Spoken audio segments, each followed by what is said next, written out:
So you can see red is high burn severity, yellow is moderate, this kind of teal is low soil burn severity, and then green is very low or unburned.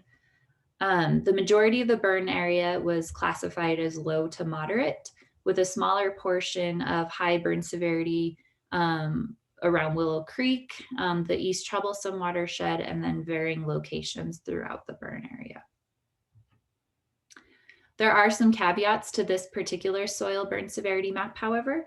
The satellite imagery that was used to create the bark map had a significant amount of cloud cover, and the field assessment verifications were performed under snowpack. The Forest Service is planning to perform additional field work to update the map this spring or summer as they have access to the burn area. So the biggest things that we're concerned about regarding post-fire effects are increases to peak flows during spring runoff or rainfall events, increased sediment and debris flows, and water quality concerns such as increased turbidity and nutrients. This hydrograph represents what a typical storm event may look like in a watershed that has not been affected by wildfire. So the flow rises slowly and the peak is attenuated. And then once the storm event is over, the flow gradually dissipates and returns to normal base flow. So this is an example of what a post-fire hydrograph may look like. Really, the takeaway in this example is that the peak flow is higher and the runoff all occurs in a shorter period of time. These increased peak flows can lead to erosion on the hill slope, stream channels, and increased debris flow. It can lead to flooding, and it can decrease yields in storage reservoirs due to sediment deposition. And as far as water quality challenges, a study was done in 2018 by Rust et al. They reviewed 153 watersheds that had been affected by fire throughout the US and reviewed data on water quality changes and compiled that data. So this graph was adapted from that study, and it shows the changes to several different water quality parameters. And really the largest change up here is turbidity, where it can show an increase of up to 25 times the normal amount. And then second on the list, second and third are nitrates and manganese were shown to increase over 5 times the normal amount, and then so on and so forth. So while most of the changes occur in the first couple years post-fire, it's important to note that we will likely see effects really decades into the future. We've been working internally and collaboratively with several partners to review just multitudes and tons of data and assessments created by a variety of agencies and organizations to help inform our response and recovery efforts. So as far as watershed recovery, because of the large area the fire covered and the many jurisdictions it crosses and will affect, you can imagine that the recovery process presents major coordination challenges. For the East Troublesome Fire, we've taken the lead on the organization of watershed recovery efforts, which currently includes over 40 agencies and more than 130 members. We hold bi-weekly update meetings with all stakeholders, and then we have several subgroup meetings in between. Internally, we have anywhere between 25 to 30 staff members working on the recovery efforts. Really, just the large scope of this project requires cross-functional support from many in our organizations. The support needed for this project ranges from construction-related activities, watershed restoration, water quality monitoring, modeling and reporting, engineering and design, managing the interface with landowners and partner agencies, water supply planning, and so on and so forth. We've organized our internal team currently by different programs and functions and just different aspects of the fire recovery that we're involved in. Some programs we're pretty deeply involved in, which include the Nrcs Emergency Watershed Protection Program, which I'm going to touch on, and some of our internal infrastructure and operation readiness. Other programs we're just beginning to explore, like FEMA assistance programs. So the NRCS Emergency Watershed Protection Program, or EWP, is a program administered by the NRCS to protect threats to life and property caused by watershed impairments on non-federal land. EWP requires a local governmental sponsor who must contribute 25% match. And then funding from EWP goes towards construction of emergency treatments for protection of life and property. And then 15% of those estimated construction costs can be used for technical assistance, things like treatment design and engineering. So our board, as well as the Grand County Board of County Commissioners, both agreed to move forward with joint sponsorship of EWP. And we divided our responsibilities between the two organizations based on geographic areas. So Northern Water is responsible for the watersheds upstream of the CBT and Windy Gap projects.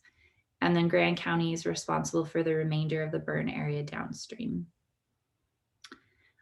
We knew this program would require an all hands on deck approach and reliance on critical partners for successful implementation. So us at Northern Water and Grand County entered into an MOU with 3 other EWP partners, the Three Lakes Watershed Association, the Middle Park Conservation District, and the River District. So all parties have signed an MOU, which defines the rules of our engagement. Because of the urgent nature of the EWP program, projects that are identified must be designed and constructed within 220 days of funding approval. So we're kind of right here in the EWP process. We've just completed assessments that will be compiled into damage survey reports, which estimate potential treatment costs, and a funding request will be submitted to NRCS National Headquarters shortly. Estimated costs for EWP projects are totaling roughly around 35 million currently for both Area A and Area B. And assuming full allocation of funding, as sponsors, we would be responsible for providing roughly 9 million in match for these projects. We're aware that it's unlikely that the total funding request will be approved, but we're working with the legislative process to advocate for supplemental funding. And then internally, we're working to prepare for runoff and summer monsoon seasons. In anticipation of increased debris flow, we've been working with a consulting firm to design debris booms at key locations in our reservoirs and hope to have them installed pre-runoff. Our objective for this project includes the protection of our existing infrastructure and the ability to deliver water, as well as provide safety to our operators and really just the general public who recreate on the reservoirs. We're also working with a consultant to develop a sedimentation management plan. Our water resources department is looking at operations planning and other programmatic planning to prepare for things like flash flooding or water quality considerations. You know, what happens if the water quality is too bad that they can't deliver water, or, you know, water systems can't accept it or can't treat it. Our water quality department has put together a water quality monitoring plan for additional monitoring sites and monitoring parameters throughout the burn area and the affected areas downstream. All of this, again, is coupled with public outreach to our West Slope stakeholders and our allottees, along with partnerships with key agencies and partners. So needless to say, all of this has been a heavy lift and continues to be a heavy lift. As I said before, we have about 30 people working on fire recovery out of an organization of 120. Some of the lessons and challenges that we've learned, and we're still learning, are things like what sort of post-fire assessments take place, which agencies perform these assessments, and when. What kind of funding programs are available for recovery? What sort of post-fire treatments are most effective and may be eligible for funding? When and where can treatments be applied? So on this one, coordination with federal landowners is crucial. As I mentioned, 90% of the burn area is on federal land.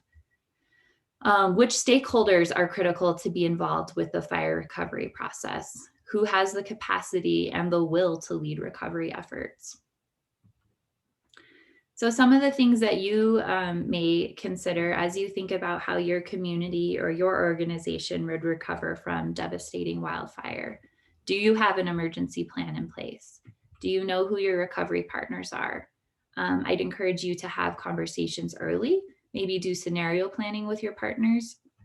What is your redundancy or backup to your system or to your infrastructure?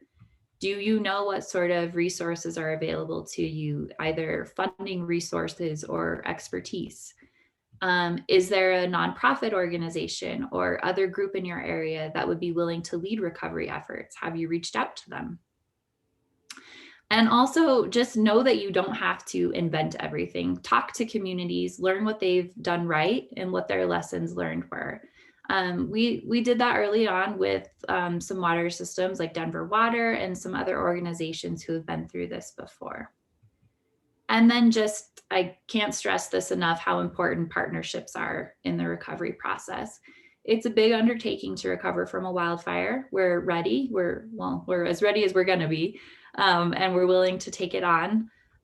We know that we'll be in fire recovery mode for the long haul, but we know that we can't do much without the help and partnership and collaboration that's been occurring between Northern Water and our West Slope partners.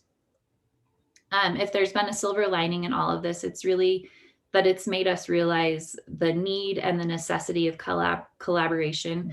And it's brought our agencies together, mostly over Zoom, with a common goal of restoring the collective it's all of our watersheds. And really, we see a new level of collaboration and coordination that's unfolding, which is unprecedented given the context of East Slope, West Slope relations.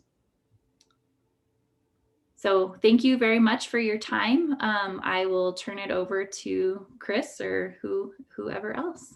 My contact information is here if you have any questions. Thank you, Kimberly. That was fascinating and really helpful to put your contact information there. Are you able to stay with us? Can we defer questions until the end of the panel? Sure, yeah. Okay, if you'll allow that, we will, I'll turn it over to Nancy for introduction of our next speaker. Thanks. Thank you, Kimberly. I thought that was an excellent presentation because we know how much you're trying to juggle right now, and your timing was key on getting your all your identified resource costs together, and we're trying to squeeze this in the middle of a very busy week. But at your points were really good about so many of the post-fire effects, but I didn't want us to all dwell about just that. So our next speaker, we're going to segue for a moment, because one of the things I would like to just add in here is one of the resources. You list them as one of your many partners, but there is a presentation that's been put together by the wildfire people, the folks that have already felt the effects of a wildfire. And there is a thing called a post-wildfire playbook, which kind of helps you identify some of the things to consider that Kimberly just mentioned. And as I've been working, used to be with the timber industry, so I've done forestry for years. I've discovered in COFWA, the Colorado Forest Water Alliance, that Club 20 is a part of, we're starting to say, wait a minute, you need a pre-fire playbook as well, because what are those things that looking back after the fact you wish you'd done beforehand? And so what I like about now pivoting over to innovative solutions is Matt McCombs is the district ranger on the Gunnison National Forest. And I believe that they've been doing some of the really innovative work ahead of those fires, because Gunnison County hasn't had that history of fires. But of course, Northern Colorado hadn't had a huge history until 2020. So it's just trying to think, okay, we know we're going to have huge effects if we have the fires. So what do we do ahead of time? So that's why I turned to Matt McCombs, because he goes across the country talking about what they're trying to do with new partners. And so I don't want to spend a lot of time introducing Matt. He's dynamic. We have a little video to show. So I'm going to turn it over to Matt McCombs. Welcome. Thanks, Nancy. I appreciate the invitation. Can everyone hear me okay? See me okay? Thumbs up? You're a little quiet. I'm a little quiet. Well, that is rarely. I know. I look forward to reporting back to my wife on that one. So I'm not going to do too much setup. I think we're going to just watch a video, which is a great storytelling around some success we've had here in the basin. And then I just want to make a few points and then open it up for questions. So in the interest of time, maybe we could just roll it. I think Brittany had it teed up, or there we go. In the fall of 2019, our Forest Health Protection Unit in the National Forest identified an outbreak of mountain pine beetle. And, you know, mountain pine beetle is a natural part of the ecosystem. They are endemic to the forests all over the state of Colorado and across the Intermountain West, and they serve a natural role. But when they get to that epidemic or outbreak level, they can become a very impactful species. And we have an incredibly large population.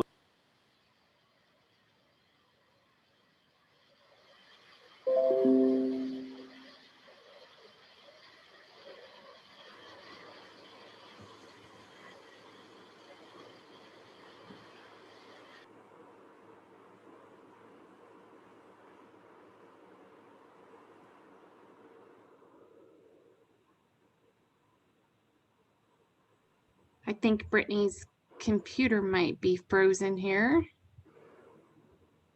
Of course. We'll try this again.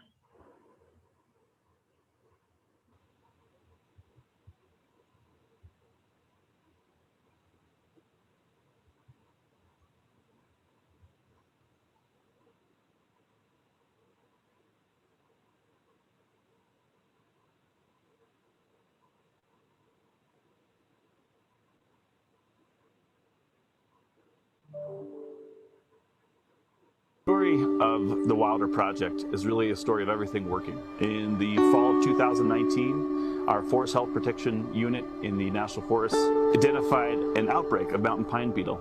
And, you know, mountain pine beetle is a natural part of the ecosystem. They are endemic to the forests all over the state of Colorado and across the Intermountain West, and they serve a natural role. But when they get to that epidemic or outbreak level, they can become a very impactful species. And we have an incredibly large population of lodgepole pine here in the Taylor Basin that is really the last of the unaffected lodgepole forests in the state of Colorado. Many folks in the, if you're from Colorado or you visit Colorado frequently, have experienced the mass mortality events on the I-70 corridor and Highway 40 going up towards Steamboat. And we're set up for a very similar experience if this outbreak went unchecked. And so as soon as the district found this out last fall, we immediately began planning to respond as rapidly as we can. But the uniqueness of this project is that beetles don't know boundaries. The beetle is spreading so quickly because, first of all, we have these large, mature, overcrowded pine forests that haven't had a lot of forest management. And so basically, they are all the same forest type, they're all the same height, most of them are the same diameter, they all grew up together. And for a bark beetle, that's like this beautiful buffet because, you know, if you had aspen and Doug fir and spruce intermixed in there, plus different age classes, then it makes it a lot harder for that bark beetle to get around and find the right hosts. When you just have this contiguous forest and everything's the same, then those bark beetle populations are able to just exponentially grow. And so we knew that we were going to have to work with the communities that are our neighbors right here in the Taylor Canyon in a way that was going to allow us to be as effective as possible and beat the beetles back to the extent that we possibly could. And so we started really 3 conversations almost simultaneously. One was we knew that we weren't going to be able to move as rapidly as we wanted to using the conventional ways that we put contracts together and acquire services in the Forest Service. So we started dialogue with our friends from the National Forest Foundation. The unique role that the NFF is able to play as a nonprofit organization, we have a lot of flexibility and nimbleness to able to support our partners at the federal and state level. We're also bringing a unique skill set and having project development, administration, budgeting, fundraising, and all of that has really played a critical role in this project to get us to where we are out here running saws, slowing the spread of this beetle. The second partner that we reach out to is the Colorado State Forest Service. And in this project, we've been doing a lot of the actual project layout and design, GPSing and timber cruising and making maps. And now we're really heavily focused on doing the project administration. So working day in and day out with the contractor on the ground, with the individual homeowners out here in the communities, the log truck drivers, and making sure that we do everything that we said we were going to do. Once we figured out what the extent of the outbreak was and where the affected lands were, we started talking to our neighbors. And that includes the Wilder on the Taylor community as well as the Gunnison Highlands community. Each one of those communities had private landowners within them that had affected stands. You know, as a homeowner, we were really excited to be a partner in this project. The mountain pine beetle is something that none of us really understand, and it can be really a scary process when you're talking about coming in and logging and taking down trees, etc. The way that our homeowners looked at it is, this is a safety aspect, but it's also a preservation project. And all we're here to do is just do our part. With some really frank conversations and some incredible openness from our adjacent neighbors, we were able to move forward, and that's why there's a helicopter in the air today.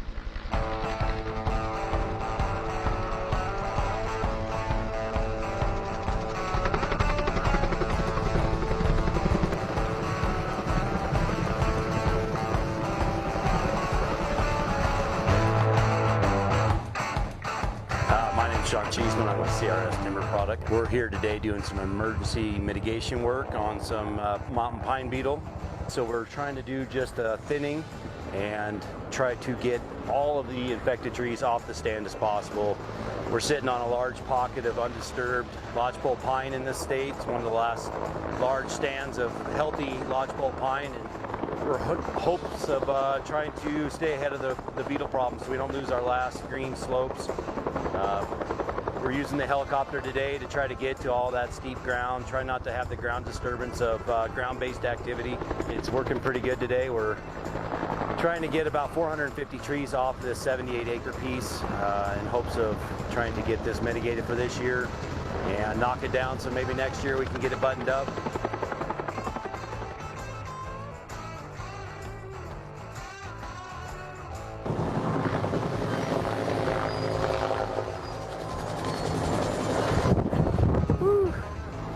Here you are. You know, this is high intensity, high speed logging right here, 101. This is actually a pretty good landing location compared to some of the ones we do. But hey, it's a proper tool for the job. We're hoping it'll take off and it'll work. And so it's all about the future of our forest. We're losing so much right now. We've lost so many species already in the pine beetle and the spruce beetle, the fir beetle, the budworm. You know, it's anything we can do right now to save what we got left is the most important thing. And projects like this, we hope make a difference. You know, all we can do is try. It's better than throwing your hands up and giving up on it and saying, just let it do its thing.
as you can imagine, I can never get tired of watching that story being told in the way that it was. And I just want to hit a couple points here real quick on really what we're trying to represent here. And, you know, I think that the previous presentation by Kimberly demonstrated, you know, that there's a variety of calls to action as it relates to the work that we're trying to accomplish together. I think East Troublesome and Cameron Peak in the 2020 fire season are certainly an eye-opener for all of us who are joined in these efforts. You know, our call to action was an outbreak of a mountain pine beetle. In my previous experience, having been a ranger in Eagle County in the early 2000s, and seeing how rapidly a mountain pine beetle outbreak can move, and then of course working together to figure out how they can respond. And the second point I want to make is that, you know, all of these resources that were called out or featured in that video exist in the communities all across Colorado, and that what we're hoping to share is that when we acknowledge these calls to action and then acknowledge that all of that, these issues affect all of us across all jurisdictions and property lines and everything else, and then when we work together and using the different unique skills and advantages of each organization and entity can bring, we can move quickly and have really impactful impacts. And so certainly encouraging folks to leverage the resources that exist in your communities, to include the Forest Service, to move out in ways that that are going to certainly move the needle in response to these calls to action. And really the last point I'd like to make is just quickly is this is hopefully a demonstration of what's possible within the context of this concept that many of you, I'm sure, are very familiar with, of shared stewardship. The idea of working at scale together, focusing, you know, trying to change our instincts and our behavior around cross-boundary solutions, making that the default position when we think about these challenges ahead of us. And then the last is, you know, sharing in the joint priority setting, making sure that where we focus our work and our limited resources is reflective of the totality of the need and the focus. And then the last piece is, you know, we're trying to take this success and double down here in Denison County, working closely with folks, you know, beginning the discussions with folks in Hinsdale County and in other counties like Saguache County where the district has landscapes, and double down on the success to try to broaden the focus and really take this experience that we had together to scale, and be really thoughtful about the fact that the Paradise and Taylor basins are major catchments and collections that don't just benefit Gunnison County, but have benefits interregionally and really internationally, if you think about how far that water travels when it gets deposited into the Pacific Ocean. So that was just a quick few points, and then I'll shush and certainly open it up for any questions. But I'm hoping that this serves as an example for everyone of what's possible. And as we think about responding and reacting to the 2020 season, I think it's equally important to think about what we can do to secure all of the critical infrastructures, the quality of life, and the opportunities that are created by the immense landscapes that we manage to get. So I'll stop there, Nancy. Thank you, Matt. The other pivot that you guys have done, and you might just mention it, so don't take it off and look yet. I think it was key because when some of our bark beetles started, we never asked the water, where the people who were providing the water, for example, Uncompahgre Valley water users, 88,000 acres in Montrose and Delta counties, rely on water from Gunnison County.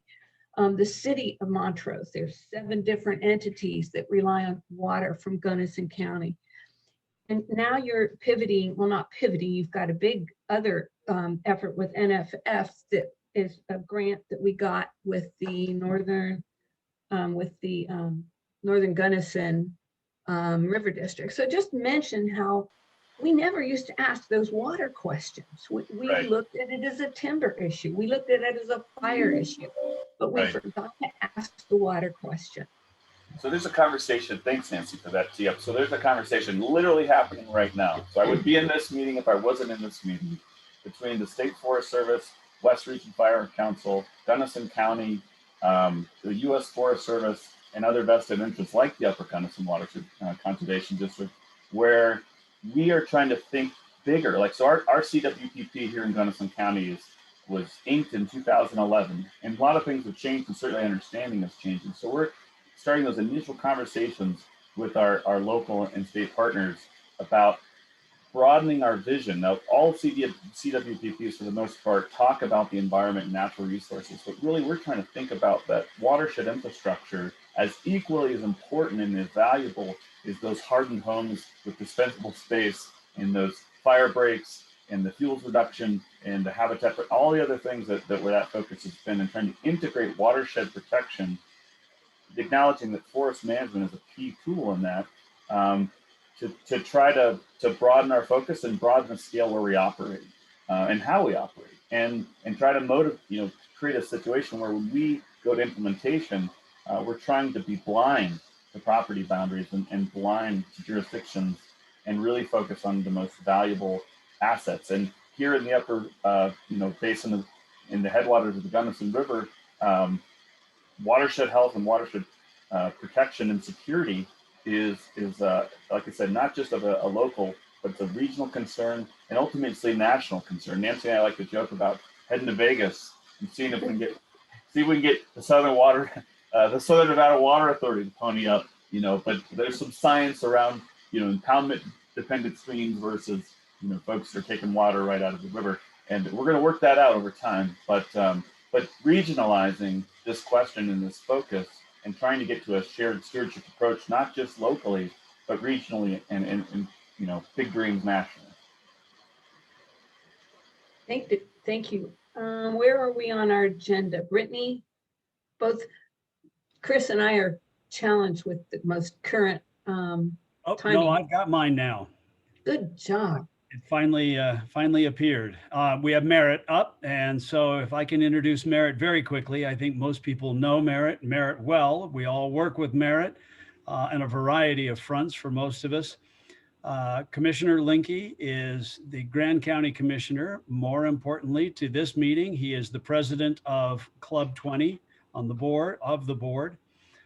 Merritt has been living these issues that we've just been talking about of forest health, of wildfire, of wildland fires, and now the post-wildfire impacts and the mitigation efforts. Without further ramblings, Merritt, I'm going to turn it over to you and let you talk more about what it means firsthand, right there out your back door, to be dealing with these issues. Okay, thank you, Chris. So I'm going to see if I can share my screen. I put together a bunch of pictures and things that I saw from firsthand, not only from the county commissioner perspective, but also directly affected by the fire, because I had pasture and hay fields within the burn area. And I will show you how those look kind of before and after. So we'll see if I can make this work. So Brittany, help me to share my screen. So at the bottom, there's going to be a share screen, and it'll pop up with all different options. And then you'll just choose whatever slide you want to show. Okay, bottom, it says, tell me where now, under. It says share screen. Okay, I'm not seeing that. Under. Should be green. Oh, yeah, there we go. Right in front of me. And should be this one. And there it is. So if I do this, maybe it works. Can you all see it? Perfect. Oh, there we go. It worked. Yep. Technical stress relieved. Awesome. So this is my perspective, and like I said, from my perspective as a county commissioner and as a ranch type person in the middle of this thing. And the often forgotten fire was the Williams Fork fire, which happened here in Grand County also. So I'm going to talk about that a little bit too. And what does that have to do with fire? Well, this is going to be a before picture of an area that got burned in the fire. And this picture was taken on August 14th, which is the day that the Williams Fork fire broke out. This is a long ways from the Williams Fork fire. This pasture, well, you'll see it later, this pasture got burned up or partly burned up by the East Troublesome fire. But as you will see, that grass is getting a little short because we were a very dry year. We're in the middle of a pretty severe drought here in Grand County. And that was the day that I decided I needed to move those cows out of there. There's about 106 of them in this pasture. This is up on Highway 34, about halfway up to Grand Lake. And maybe Chris Treese knows where this is, the Three Lakes Water and Sanitation Plant. And the famous Red Top Ditch used to irrigate this field. So we'll go on from there. We'll come back to this shot a little bit later. So there's this one. Here's a quiz for you all. This isn't Grand County at all. I think some of you Garfield County people might recognize this one. That is August 10th, and that is the Grizzly Creek fire there in Glenwood Canyon. I was coming home from a Club 20 event that day, and as I was driving up the road there, they closed it right about there. So I detoured, which I don't recommend, clear up through Basalt and down into Eagle County. I don't recommend that road. There was thousands of cars on that road, but that's the smoke plume from that fire on that day when it started. So this one then is the east or the Williams Fork fire from my house, and this is looking straight south.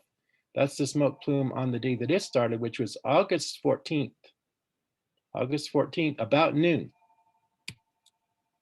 This is what was kind of going on after that. This is, you can see these helicopters flying around right over my house. Interesting thing, you can see that bucket dragging. When that bucket is hanging clear back like that, what I've learned later, that bucket is empty. They're not hauling water from Lake Granby. They're hauling water to the Williams Fork fire from a pond right there at the Henderson Mine and Mill, which is right basically on the west side of where that fire started. So it was a short, quick drop that they were making back and forth drops to dump on the Williams Fork fire. So these are again, this is a picture from my house, and these Chinooks were flying right over my house. And this is National Guard Chinooks, which didn't play a super active role in this fire, but they were there partly as a training and partly to be there as backup if needed.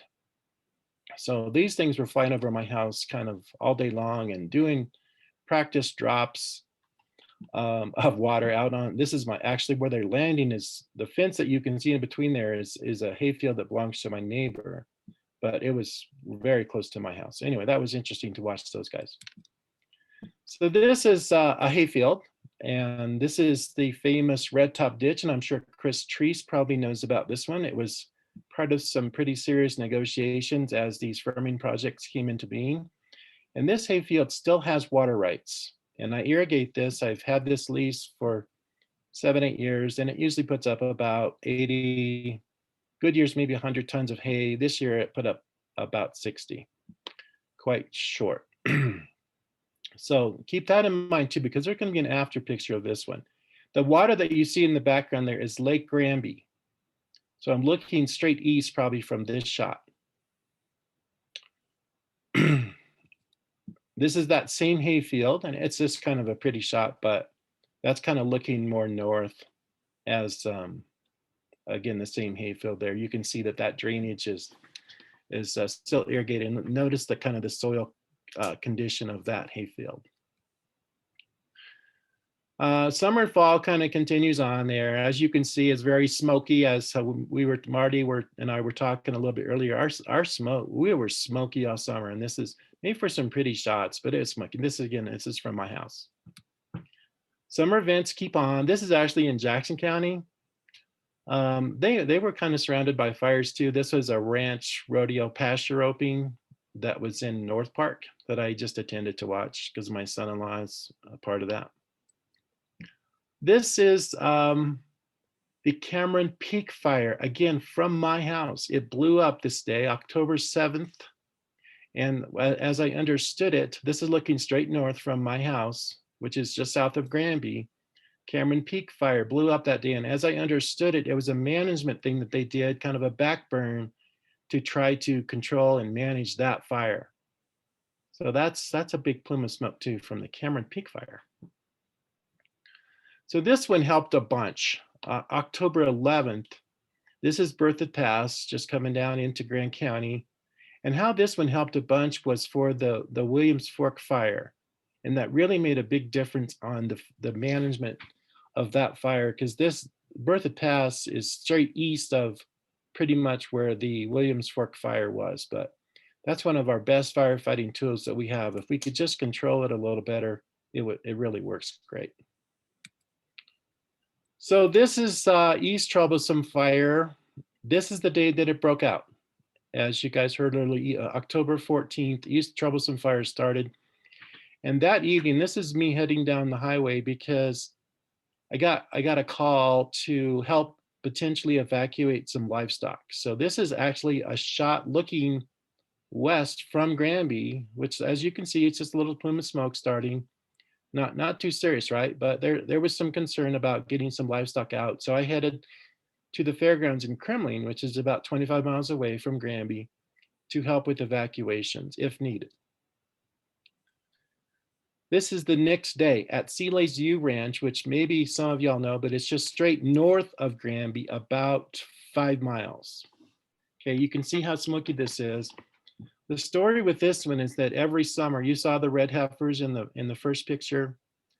I have about 27 of those same heifers at Sealay's U Ranch, and it's a great deal for me because they are treated as guests there, and the actual human guests get to play cowboy with those heifers, and they get great grazing and care and love all summer long, and they are gentle when they're done with them.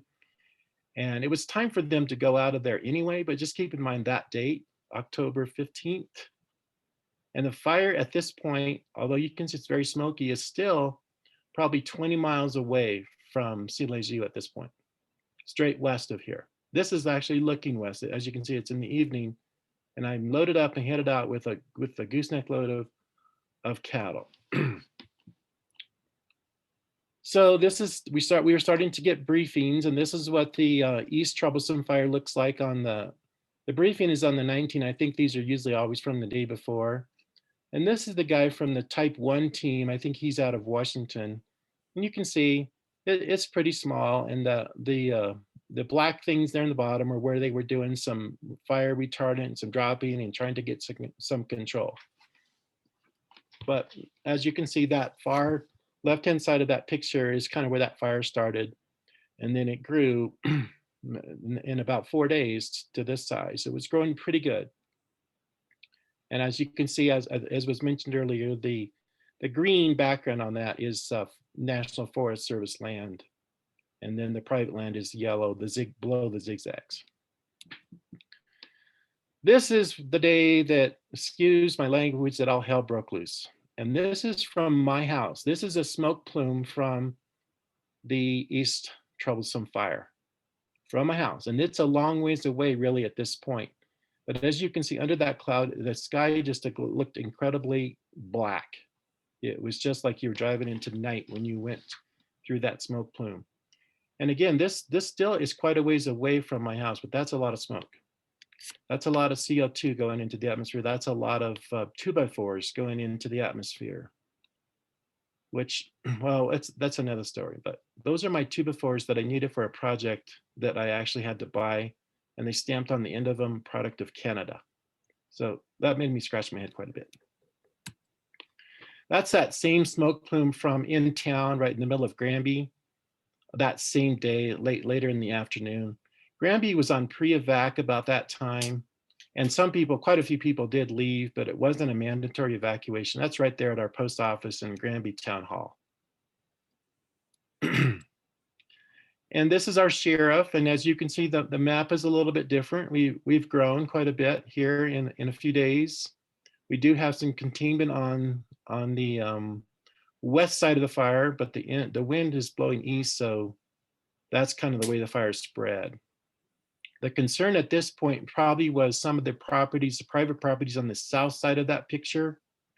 There's some guest ranches, and it's a few smaller housing developments on the south, the bottom side, that private land part of that picture, the south side of the fire.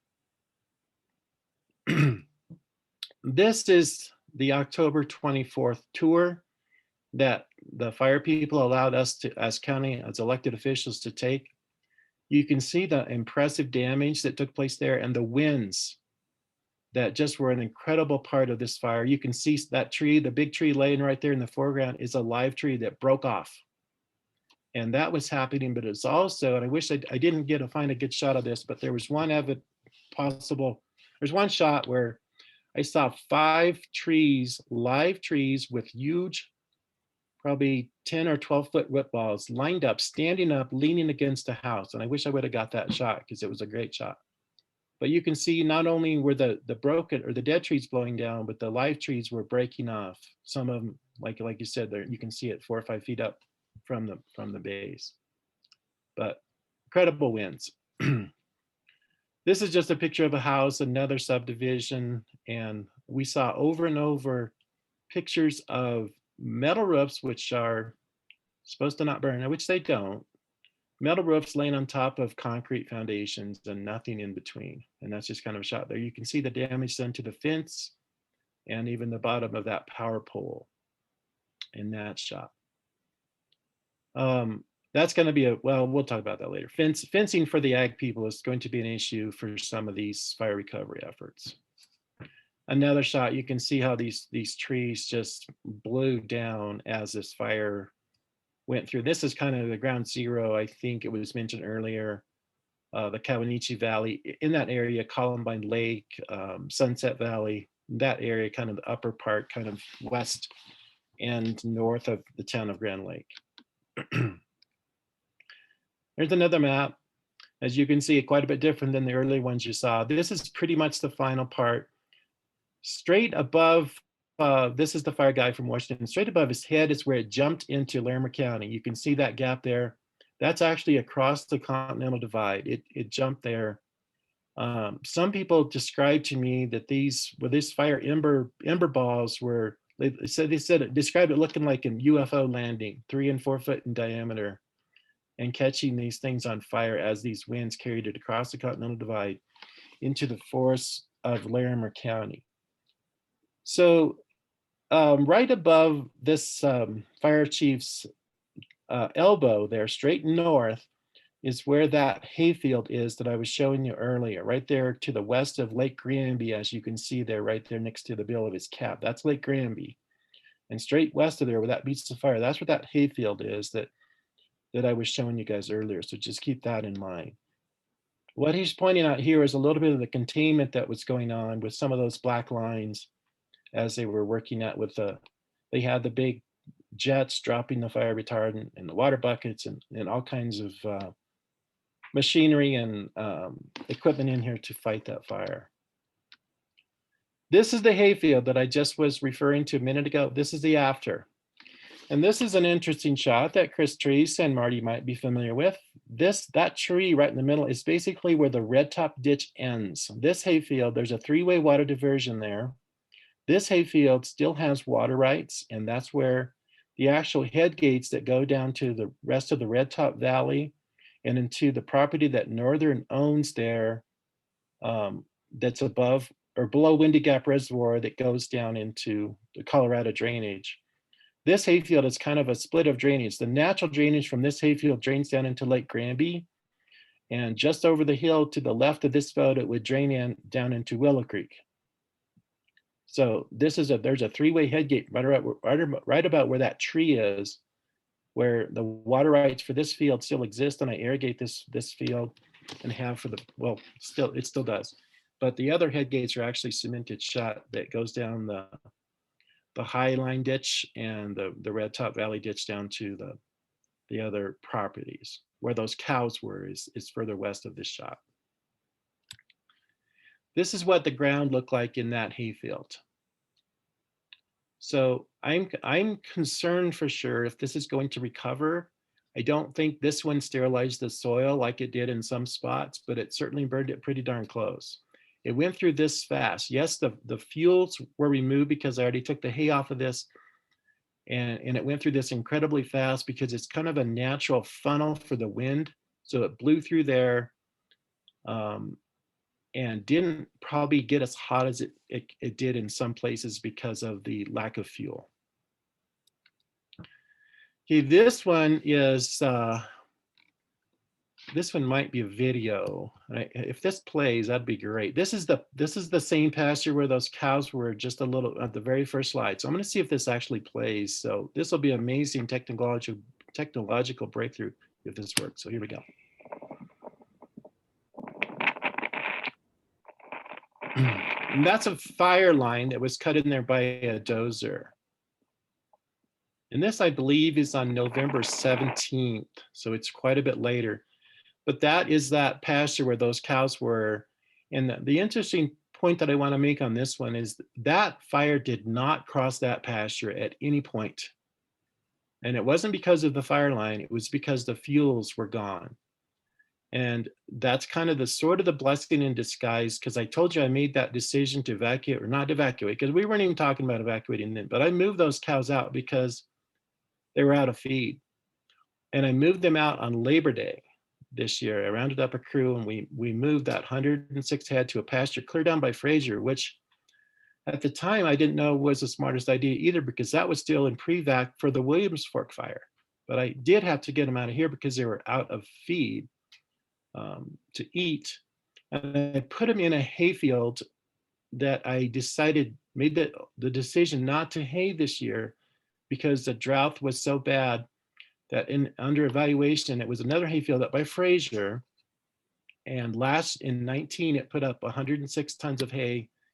And I estimated it would probably only put up about 30 this year. So I didn't feel it was justifiable to roll my equipment in there. So I grazed it off. I hauled all those cows there and let them graze it off in Fraser from this field here. So that was a blessing in disguise, because normally they would have been still in this pasture and I would have had to round up a crew and get them evacuated by the time the fire came through, because that's normally when we ship them out of this pasture. So it's sort of a blessing in disguise that I got them out early. Merritt, can I interject real quickly? That look at these wide open spaces that you would think were fireproofed, or you would have thought would have stopped a fire. I just think it's so critical going forward that we realize that this is the kind of terrain we were talking about, but it went right over this. It went, when we go back to Kimberly's presentation, it jumped over rock and went over the Continental Divide. And so that's why we call it unprecedented, while some people don't actually think our fires were unprecedented. For Colorado, they were unprecedented.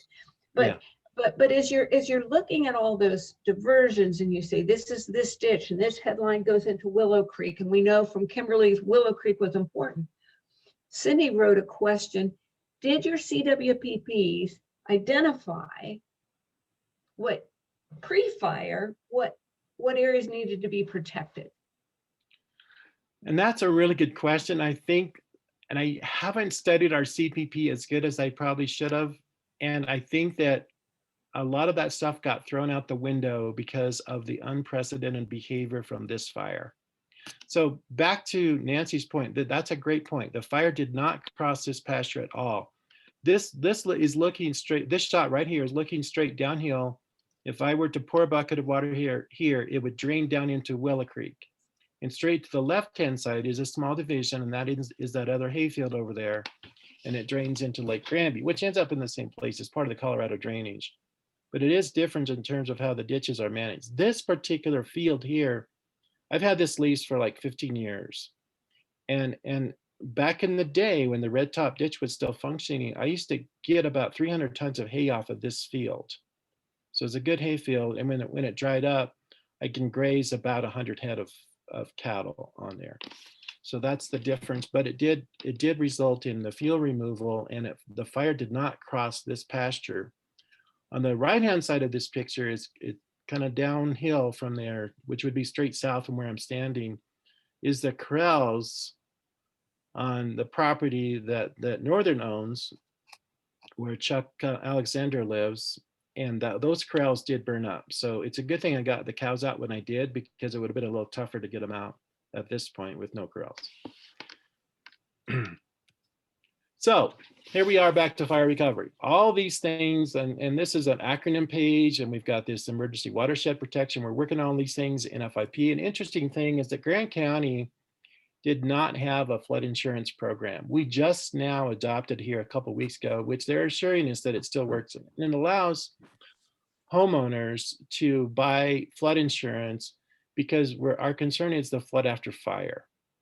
Most of our county is not really a floodplain. Some of the old time ranches are in a floodplain, but the flood after fire is the biggest concern here right now.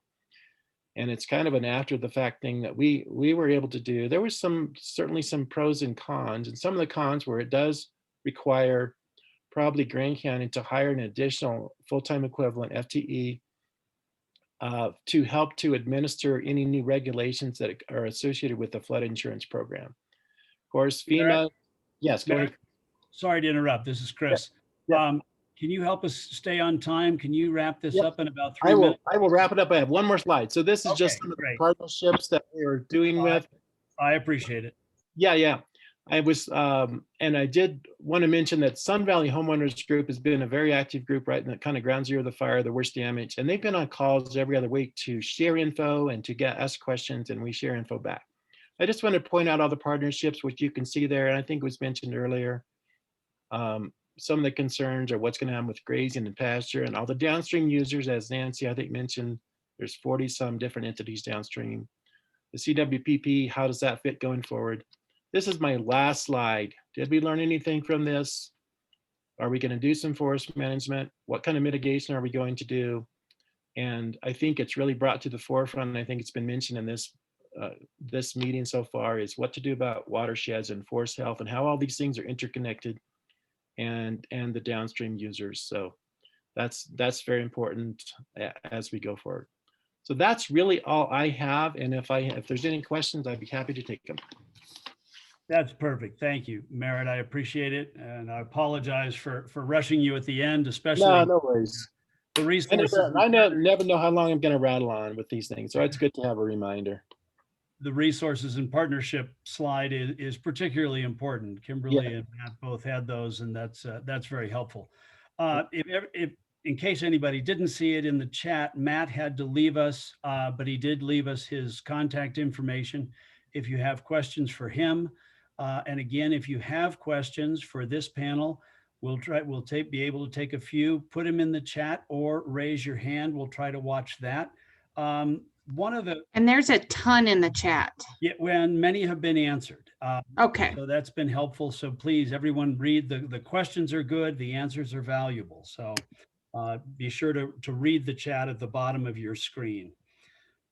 So I wanted to follow up with a conversation that was partially answered and raised a question for me in the chat, is the pine beetle timber. The blue stain that the pine beetles leave, at least some of the pine beetles leave, does that have a value added? Is there a higher price for the timber from pine beetle kill? Nancy, maybe you're the one to answer this. Matt's gone. Molly's on the call. Molly's the one to answer that. I can answer that too, maybe. Oh, good. Go ahead, Merritt. Well, here's what I've learned about that. The blue stain pine is actually a very beautiful wood, and it's very good for finish work. I think in small quantities, it is probably more valuable. What I did learn about it too is that because of some strange code in Colorado building codes, it wasn't marketable as a structural material in Colorado. We have a 2x4 mill in Parshall, Colorado, just west of here.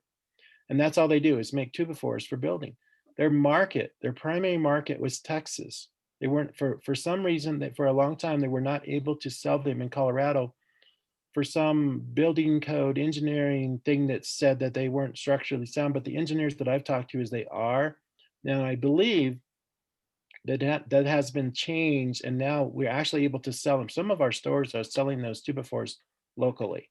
So that's what I know about that. I don't know how much of a margin price difference there is, but it is a beautiful wood with that blue stain in it.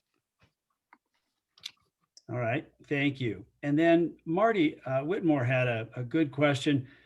Where does respiratory health figure into the calculation about wildfire, the importance of prevention, the costs of post-wildfire?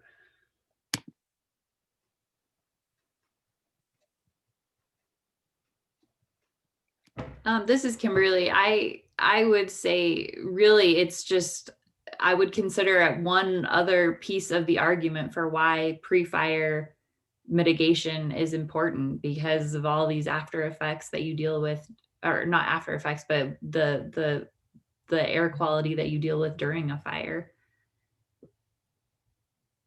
It just seems to me that, you know, that has to be part of the forest management discussion. When you decide that you're going to protect a forest in a way that doesn't allow any mitigation or harvesting, you know, one of the impacts is potentially more fire, as we saw last summer, and indeed it has health effects. We didn't live anywhere near the fires, and we still have all kinds of fire smoke, debris that we're still cleaning up, you know, months and months later. And I can't help but think, you know, when I look at what we're picking up on our heating air filter, that you know, we're not considering the health impacts of forest management decisions in a manner that that perhaps it has the priority that it should.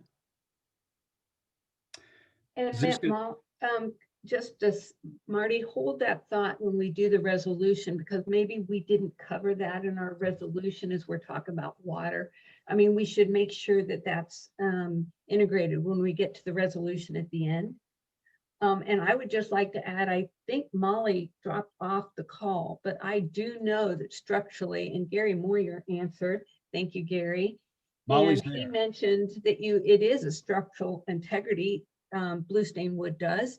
And I know that some building codes in the state of Colorado requires us, a lot of the building codes require West Coast Doug fir, or they have a specific caliber of wood that they require.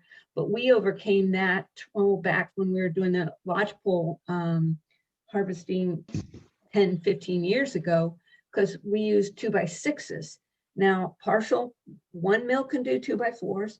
The Montrose mill can do 2x6s, 2x4s, and sometimes they require 2x6s structurally to use all of Colorado wood. It's very interesting, the ins and outs of marketing the wood, but the beauty of it is on the western slope is we have sawmills that can actually pay, and this is an answer to Mandy, and I don't know how many people follow some of the chats in the chat box, but we all need to be aware that we are, I think it's beneficial that we have sawmills. Of course, I worked for them for 25 years, but on the western slope that can actually pay to go onto the landscape and remove timber. Not every acre can do that. Like, look at what Merritt was sharing. Some of it needs, you have to pay to remove biomass. So you're reducing some of the fuels that add to the severity of fires. So all of this is all tied together, and Chad Stewart gave us an answer.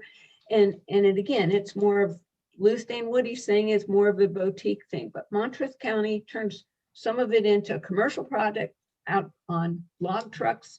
I mean, lumber trucks, panel trucks that take lumber all across the United States. So there is a market for doing some of these management efforts. Go ahead, and I'm sorry I interrupted you, Chris. Keep going. Well, Steve Garchar has his hand up, and I wanted to respect that. Steve, can we, you're unmuted, go ahead. You have a question? Bet. Good morning, everyone, from beautiful Dolores County. I just wanted to tell you, we are actively logging here in Dolores County with the beetle killed trees and like that. And we have a sawmill near the town of Dolores, Aspen Wallwood, that is taking that blue stain lumber pine and making absolutely beautiful paneling out of it. You might get on their website and look at that, but the market just exploded for it. The stuff is absolutely beautiful, and it's a nice paneling, and they're doing good with it. Good. Thank you. Good. And Molly, did you want to weigh in on the earlier conversation? You have your hand up now. Molly Pitts. Sure. So actually, I wanted to take a stab at answering Rachel's question, because I think it's really important. You know, we know that climate change is impacting our forests. You know, Merritt talked about the drought last year, and we're seeing the impacts. what I think is really important is we talk about the role of forest management with climate change and how that can work together to help address that. You saw the amount of smoke that we put up last summer. That was all carbon. And so, you know, from an industry perspective, and that's all I'm going to represent today, you know, we would much prefer to, where possible and not everywhere, lock some of that material up into a wood product, such as a 2x4, because then you're permanently locking up that carbon and it's not available to be released in a wildfire. So I think we have to look at, you know, both the climate change problem in its entirety and the things that we can do to help mitigate climate change. Forest management is part of it. So hopefully, Rachel, that answered your question a bit, but I know it's something that we are talking about a lot. Thanks, Molly. And I'm going to move on our agenda. Please, everyone, continue to participate in the chat, both with questions and answers. And I encourage everyone to read all the way through the chat. Some very good information there. But I want to turn it over to Jim Yan. Good. We've already got that slide up. And Jim Yan, I want to introduce Jim and this portion of the program by way of reminding everybody the J. Paul Brown's piece of legislation that encouraged and funded, directed and funded, I guess, a South Platte water storage study. And the goal was for the South Platte to look at its own resources and how it might store the water that it's losing. Jim will talk more about that. But this is an outgrowth of that, and it is also consistent with Club 20 water resolutions for encouraging the South Platte to look at its own resources before coming to the West Slope or other water basins for transfers. So Jim Yan is joining us to talk a little bit about that. Jim is the general manager of the Sterling Irrigation District, manages the North Sterling and Pruitt reservoirs. He has also just concluded his 2+ term on the Colorado Water Conservation Board, representing the South Platte. Jim's a good friend and a well-respected leader in the water community.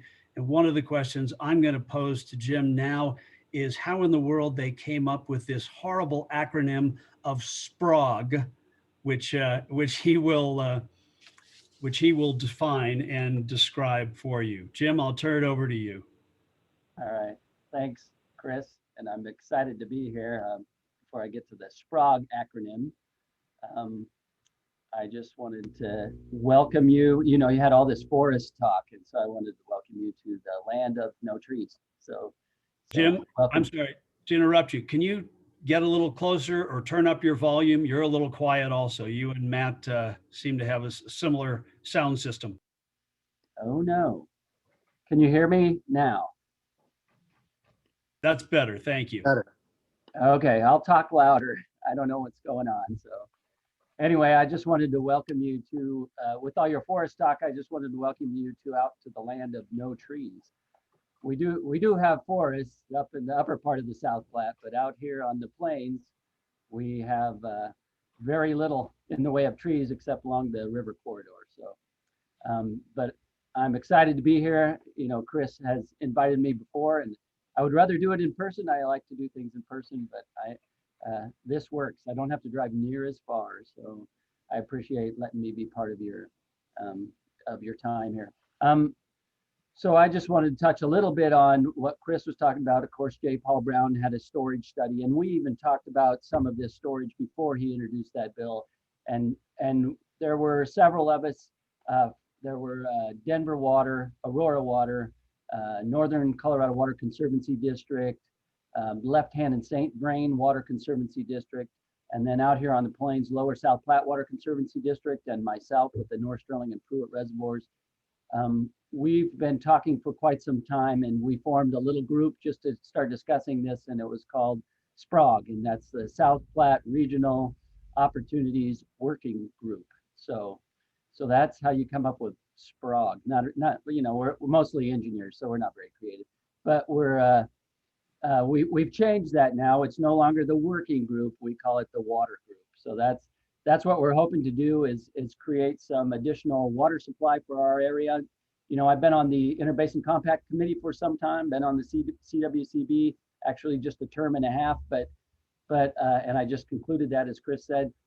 But we've been looking at storage on the South Platte, and one of the things from the IDCC was, before you South Platte guys ever think about coming over to the Western Slope, you need to try to do what you can in your own basin, and we took that to heart, and that's part of this, what I'm going to show you in a little bit. So if I could, Chris, I could share my screen, and I'll get into.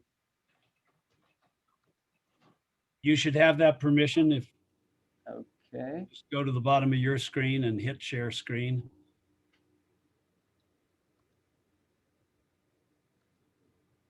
All right, let me see here.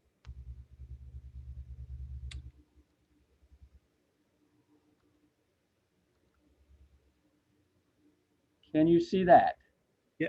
Yes. I think you want to hit from the beginning again, though. Oh, I do. Yeah, oh, we're not wrong slideshow. We're seeing the PowerPoint, but not the slideshow. Okay, let me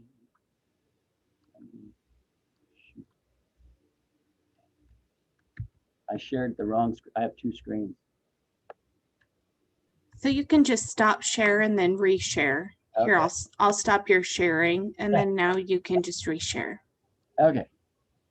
Share screen one. Okay. There? There we go. All right. Looks good. That's it. Wow.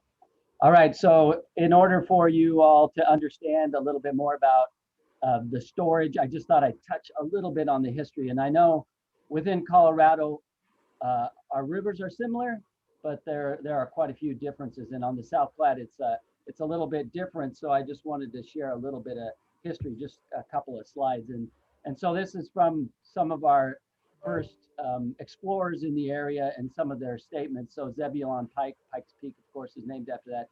And he said these vast plains of Western Hemisphere may become in time equally celebrated with the sandy deserts of Africa. So that's, and then Major Stephen Lawn talked about a barren region unfit for the habitation of civilized man.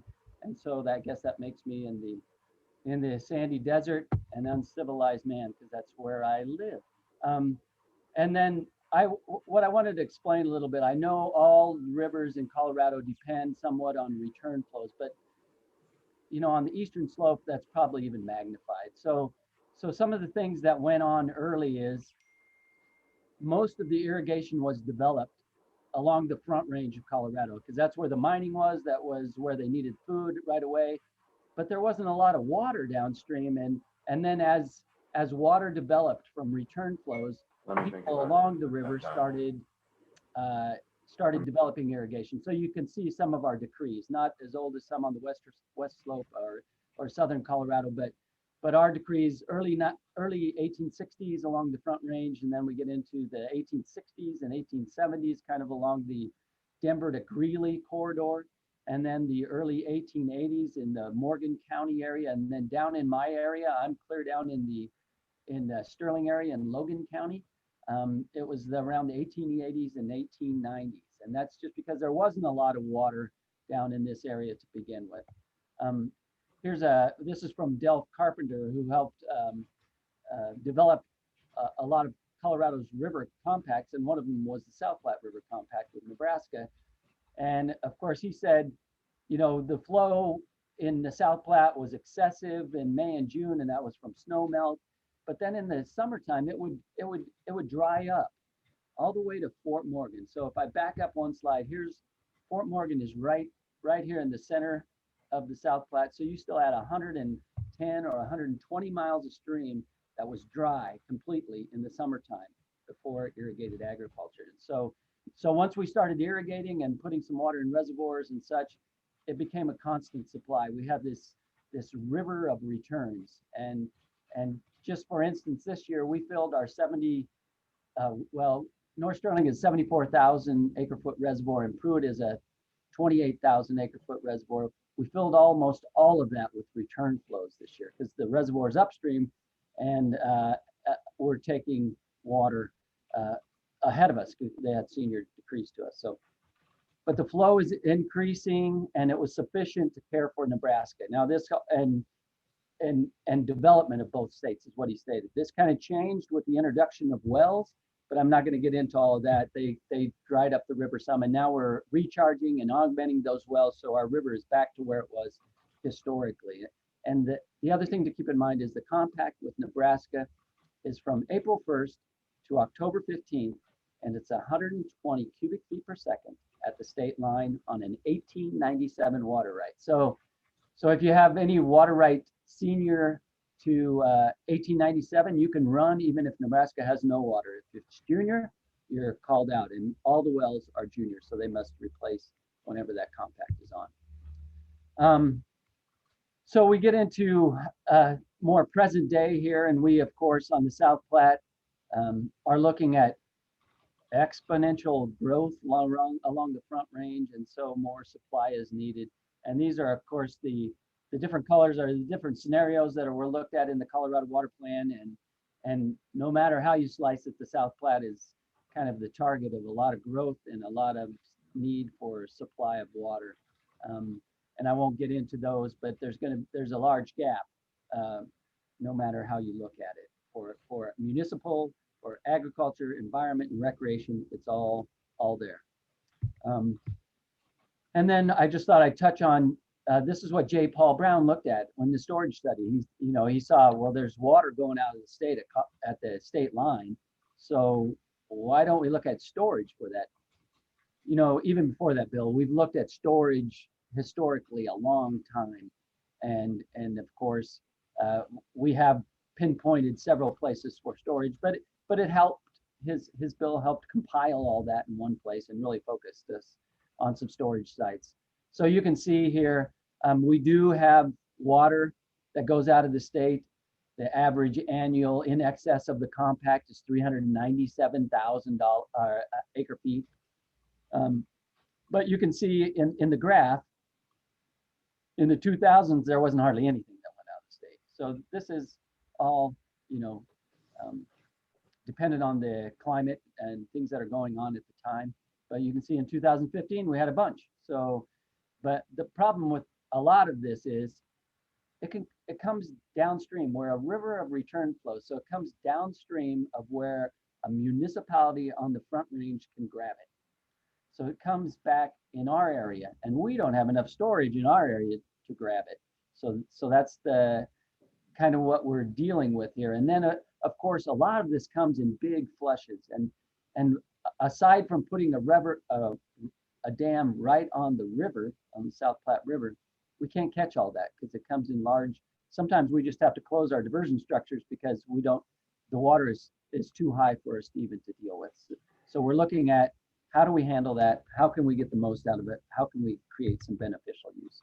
So our group, the SPROG group, looked at some options.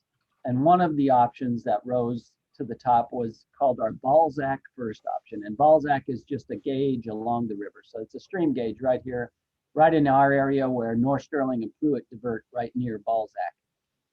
So we were looking at, we need to put some storage in key locations, and then maybe introduce some pipelines, and then with some intergovernmental agreements, do some sharing and different things like that.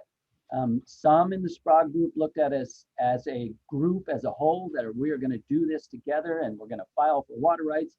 Others of us looked at, well, that's really not going to work. That's kind of hard to do. We're going to more focus on sharing of infrastructure, and that's kind of where we're headed now. So contemplated some storage along on the at the Balzac area. It contemplated some storage near the Kersey area. So Greeley is right up here to the west of Kersey. And then as you get into Denver, of course, we would need some more storage in the Denver metro. So we have there's two basic municipal demands, and one is the Northern Gateway, which we call the hot zone. And then we have the Denver Metro Gateway. And so that's everything in the Denver Metro area and South Metro as well. But one of the things that came out of this, so I'm going to kind of jump. So we talked about this as SPROG for a long time. What's the water availability? How can we make this work? And then all along, even though Parker was part of SPROG through their connection with South Metro Water, they were also looking at ways to develop their own water supply. And in the early 2000s, Parker Water and Sanitation District built Reuter-Hess Reservoir. So you can see it on this little inset here. Reuter-Hess Reservoir needed a permit. And in order to get a permit for Reuter-Hess Reservoir, they had to show that they could supply water at the state line for the endangered species in Nebraska. In order to do that, they came to our area, clear down towards the state line in the Aquifer area, my home stomping ground. So the Aquifer area, they came there and they started to buy, disguised as a rancher, they started to buy farms. And so they bought 2,500 acres.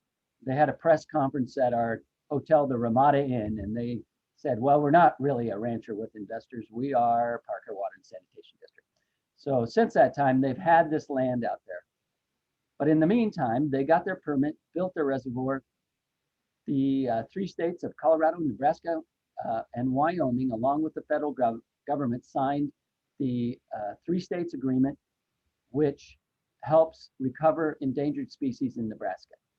And then they formed a group called the South Platte Water Related Activities Program, SPRAP, another bad acronym, but that's all we have. So anyway, we have this group, and we have a way of mitigating endangered species in Nebraska. Parker no longer needed the water for that purpose. So now Parker pumps from the Denver Basin Aquifer, and their wells are beginning to go dry. So they're looking at a sustainable, reliable, renewable supply, and they already had some down in our area. So the wise thing to do was to come to our area and look at taking that water back to Parker. So we've been working with Parker as a manager of the Pruitt Reservoir, and then Joe Frank with the Lower South Platte Water Conservancy District, which is down here on the right.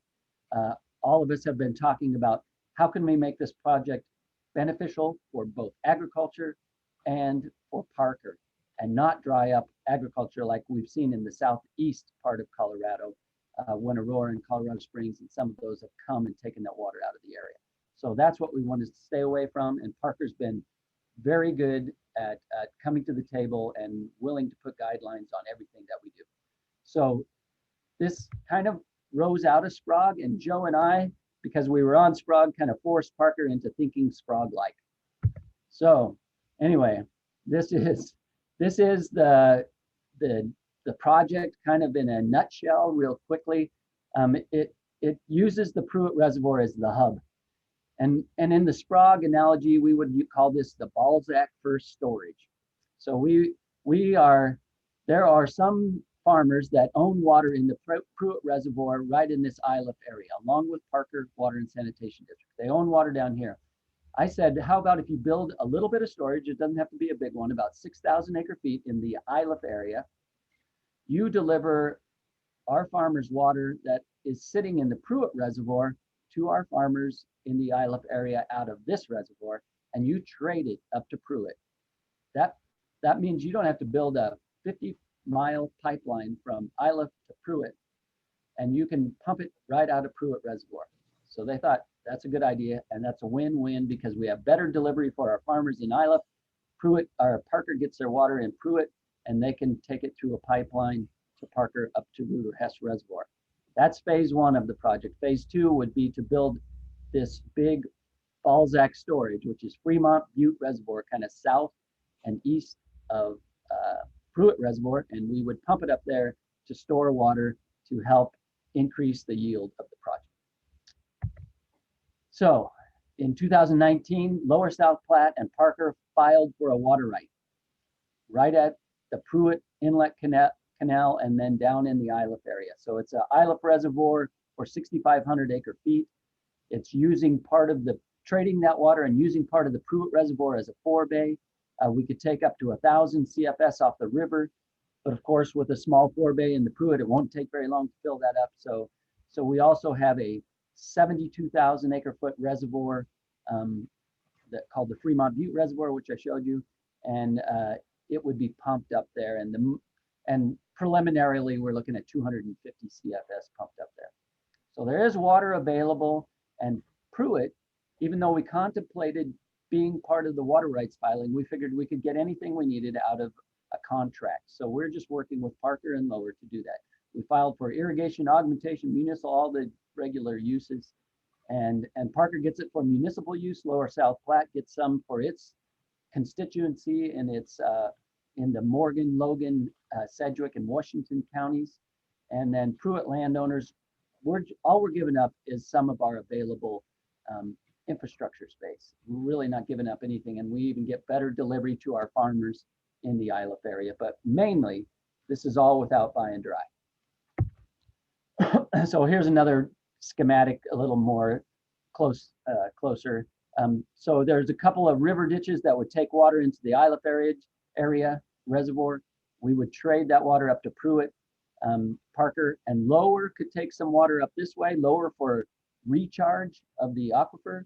Parker for municipal use. They would build a municipal treatment facility. They have to get it down to about 400 TDS to get it into Ruger Hess. And then also phase 2 would be a two-way pipeline up to Fremont Butte and back down into this pumping station. So that's the simple thing of the plan.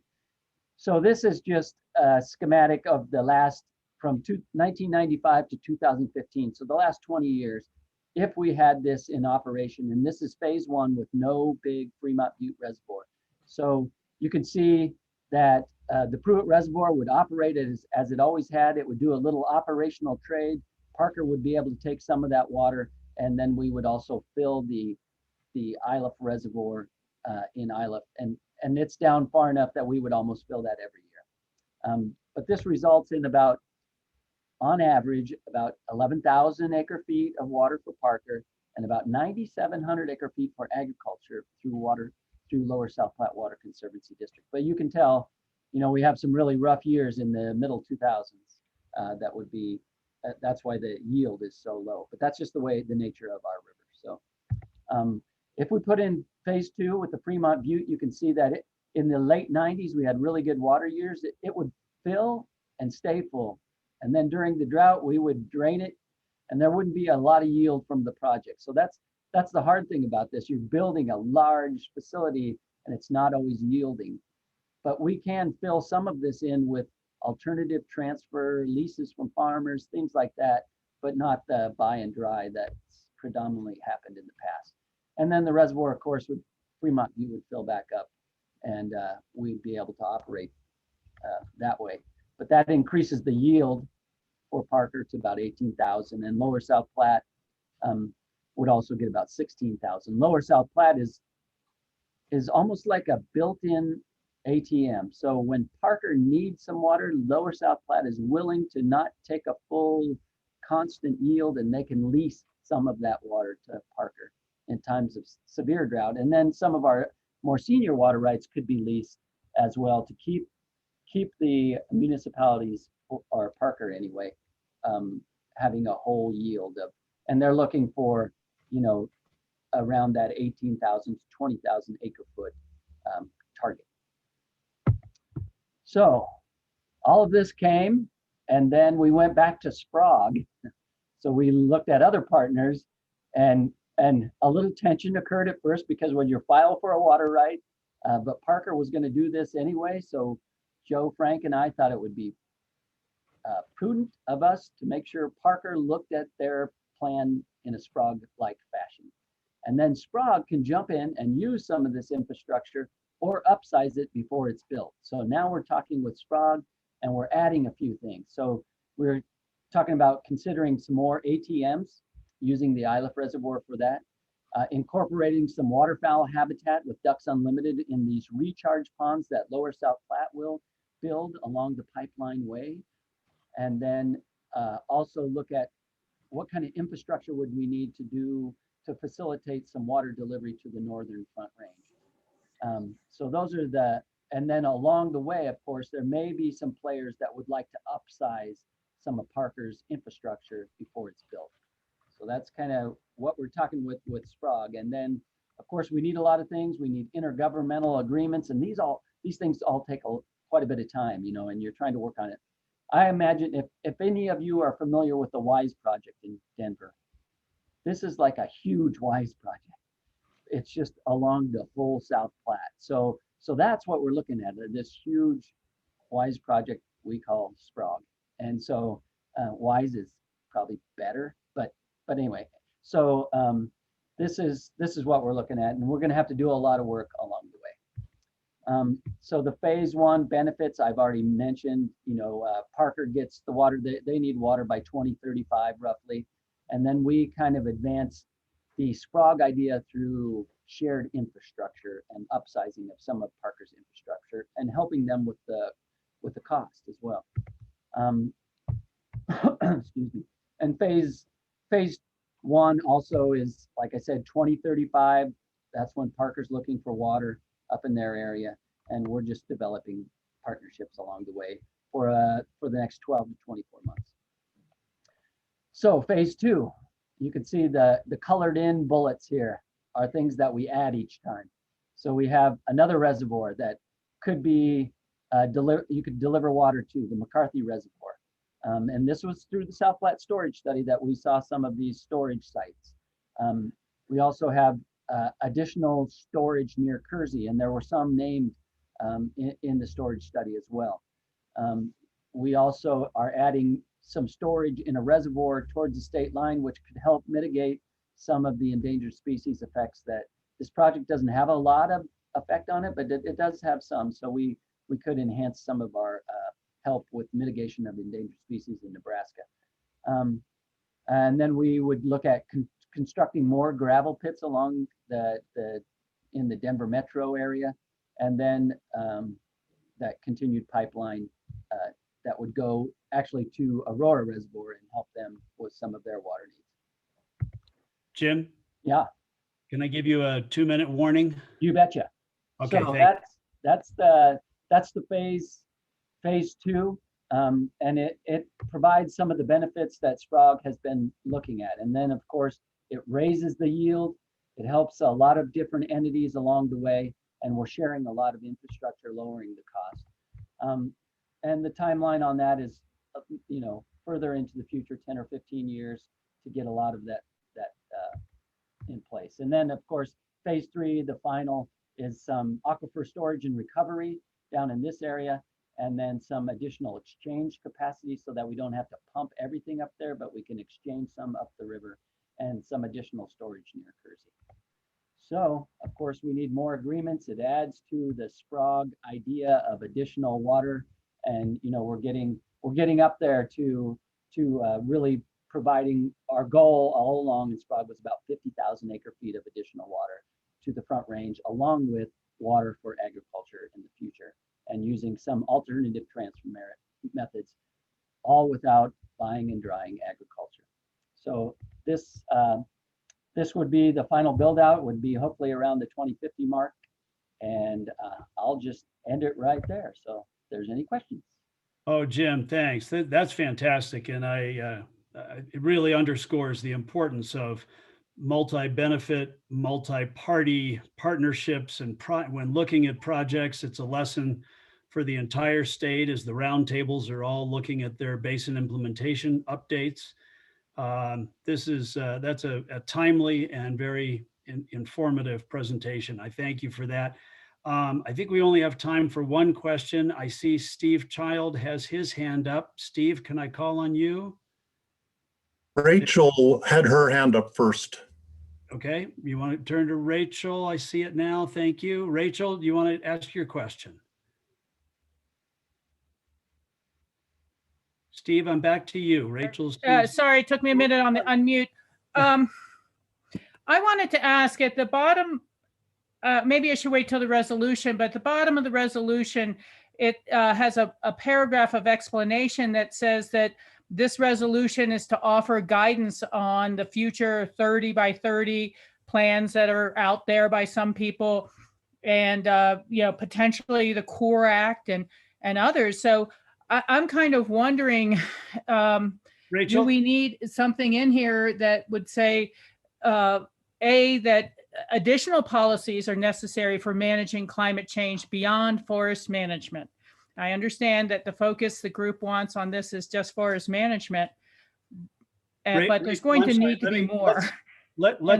I'm wondering that. And then secondly, should we add something that this measure is not Rachel, you're out of line. intended to be used against other land use planning that might include wilderness areas or specially managed areas? I'm kind of wondering where it's all coming from.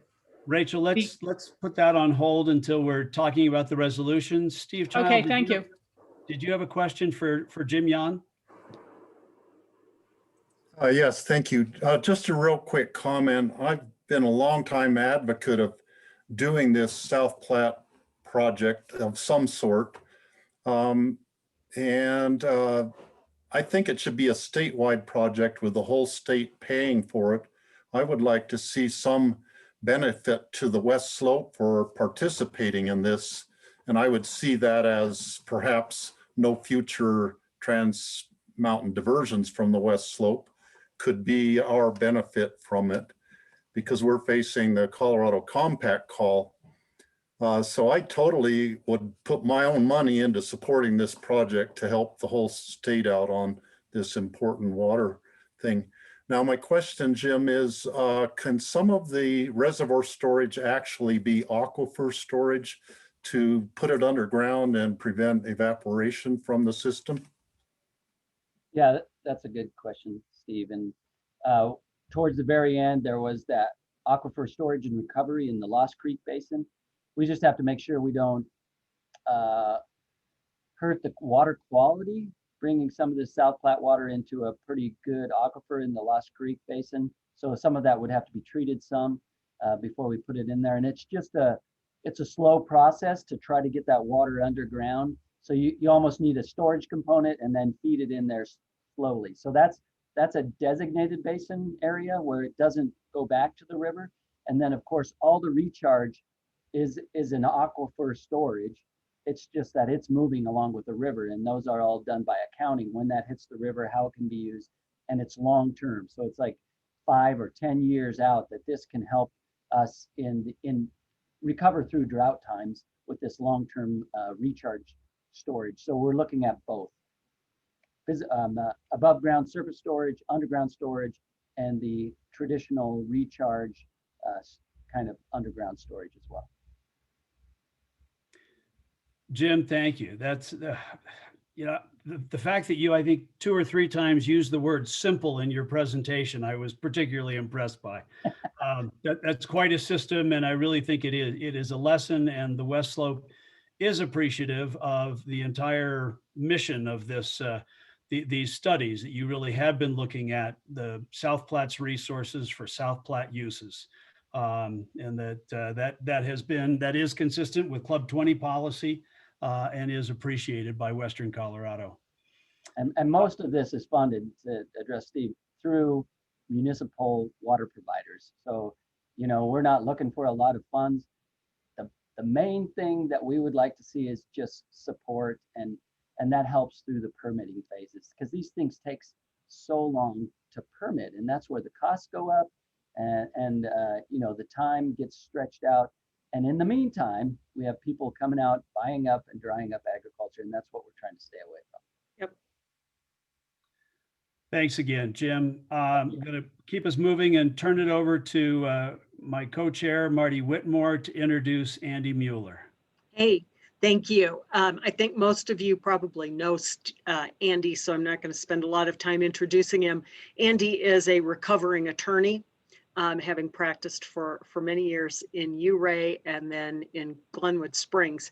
He now is the general manager of the Colorado River District, which I think, as many of you know, very successfully last fall managed to get financial support from its constituents for additional water development and planning measures. And so Andy's going to talk to us about something that's been in the news quite a bit and give us a little bit more insights. Andy, take it away on hedge funds. Well, thank you, Marty. I appreciate that, and definitely appreciate being here at Club 20. I do want to just take a moment to thank Club 20 and the vast majority of the constituent organizations for endorsing and helping us with 7A last fall. I think that the widespread support was really key to getting that passed, and just want to appreciate all of the help that your organizations played in that success. Very similar to some of the earlier discussions about forest and even the Sprague project. Collaboration is the way you get things done in today's world. And so looking at all of the different water needs that are out there, our board was able to put together a package that appealed to 72% of the voters in Western Colorado. And I think it's the first time that 72% of voters in such a diverse group of counties ever passed a tax on themselves. So it was really great. I will just mention that the big part of that funding, about 86% of that, is going into what we call now the Partnership Project Funding Program. And that program was launched last month. Actually, as of Monday, we have a person coming on board. We were able to shift some personnel spots around in the district, but we have a manager for that program coming into us from the Department of Natural Resources, Amy Mueller, former Assistant Director of Natural Resources, will be running that program for us at the state or at the district. We're really excited about it. We already have about 20 different pre-application consultations that have taken place. We are really excited to start funding some really great projects from all throughout the district, and really would encourage you to make sure that your organizations and water users are aware of this program and take a look at it on our website. And just want to thank you for that opportunity to actually really start doing some good on the ground and in the rivers for Western Colorado. And I want to talk briefly. I don't have a PowerPoint. I find sometimes, at least I can bore people to death with a PowerPoint, but I'm going to just try to chat a little bit. Initially, I want to start by saying thanks to Jim Yon for lending me his glasses, because I noticed that we actually have the identical glasses on today. So Jim, thank you for shooting me a pair of those. I want to say that we are facing, in order to talk about these hedge fund investments, I want to set the stage, and really what sets the stage is what's going on in the Colorado River. Many of you probably heard Zane Kessler's presentation yesterday at the Ag Committee for Club 20, but the reality is we are facing declining flows in the Colorado River fairly significantly over the last 20 years, due in large part to rising temperatures. And when we look at that from a community protection perspective, from a perspective of trying to protect our water resources in Western Colorado, those rising temperatures clearly pose the single largest threat to our water supply.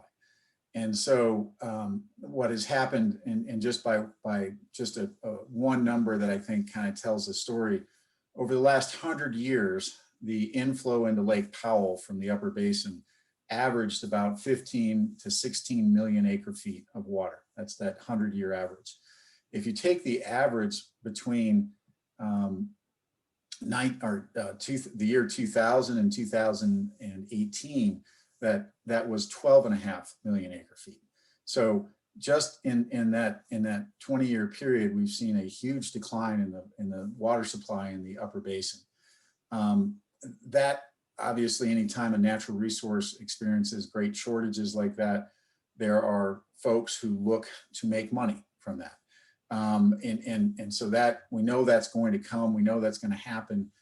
We've seen speculation in water resources in our state before. It's not a new idea, but this time it's a little bit different, because the discussions in the upper basin, in the 4 states in the upper basin, have been focused for the last several years on a program called demand management, which is really a very simple term that says that we're going to set up a water market and we're going to pay people to stop using as much water, and that conserved water, that conserved consumptive use of water, will be shipped down into Lake Powell into a special account, and it will help protect the upper basin's continued diversion of water and consumption of water. So that water market where we're looking at, our state and others are looking at paying people to stop using water, has caused out-of-state investment firms to look at Western Colorado agriculture as a source of future profit.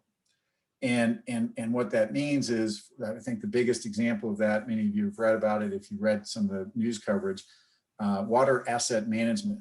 The co-founder of Water Asset Management is a gentleman by the name of Disc Dean. Disc is not new to Colorado water speculation. He, in fact, was a principal in something called the Vidler Tunnel Company.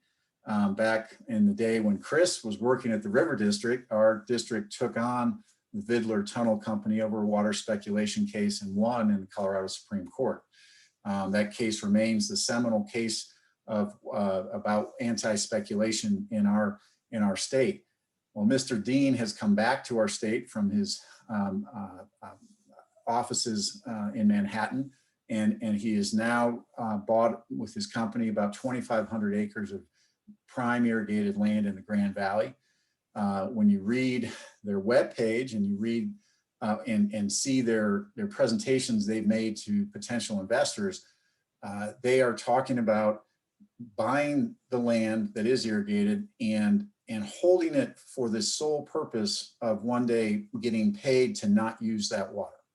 And our speculation laws in our state don't address that type of behavior. They are currently irrigating the land. They have leased the land to local families who are engaging in agricultural activity. And so many of those tenant farmers are very happy to be leasing that land, and the land is still in agricultural production. But what concerns us is the long game that investment company and others have, and that is their stated intent to get their investors a significant double-digit return on this investment in West Slope water or agricultural water. And the only way they can do that is by being paid under a demand management market that would send the water down into Powell. And so, we have lots of concerns about that at the River District. And I maybe the biggest way to make that point is to kind of point to our recent secondary economic impact study that we released in August with partners that included the Southwestern Water Conservation District, Tri-State Generation and Transmission, the Nature Conservancy, the Grand Valley Water Users, the Uncompahgre Valley Water Users, and the Upper Gunnison Water Conservancy District. We looked at that, at the issue of setting up a market and what it would do to the communities that depend upon agriculture for their success.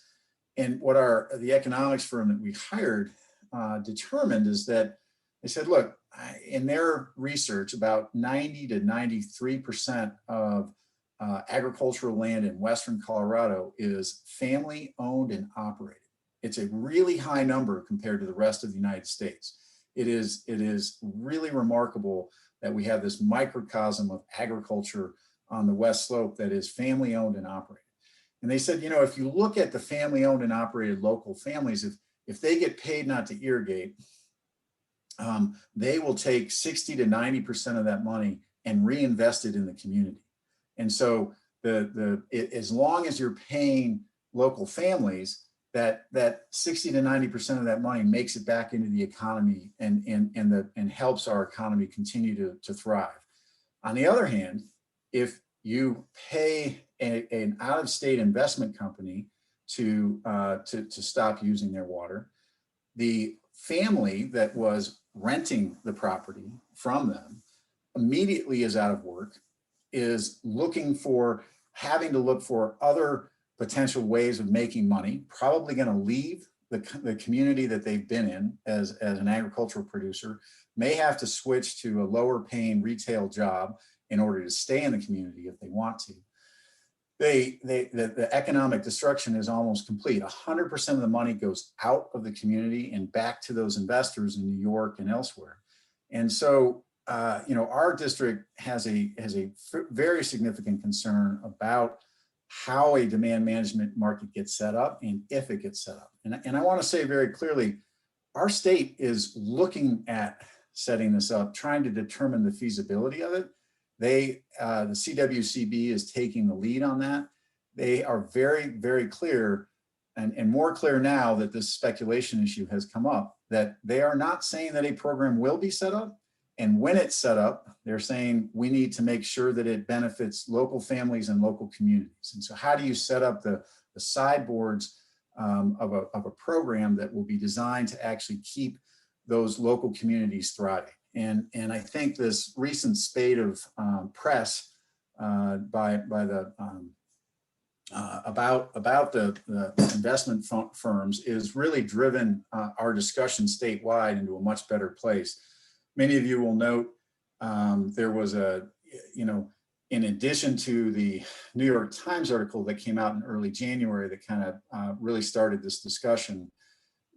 2 days later, there was a well-timed op-ed piece by a gentleman who has long-standing financial ties with WHAM. He actually said, however, that his long-standing ties were with the Nature Conservancy, and he was very interested in saving, the environment.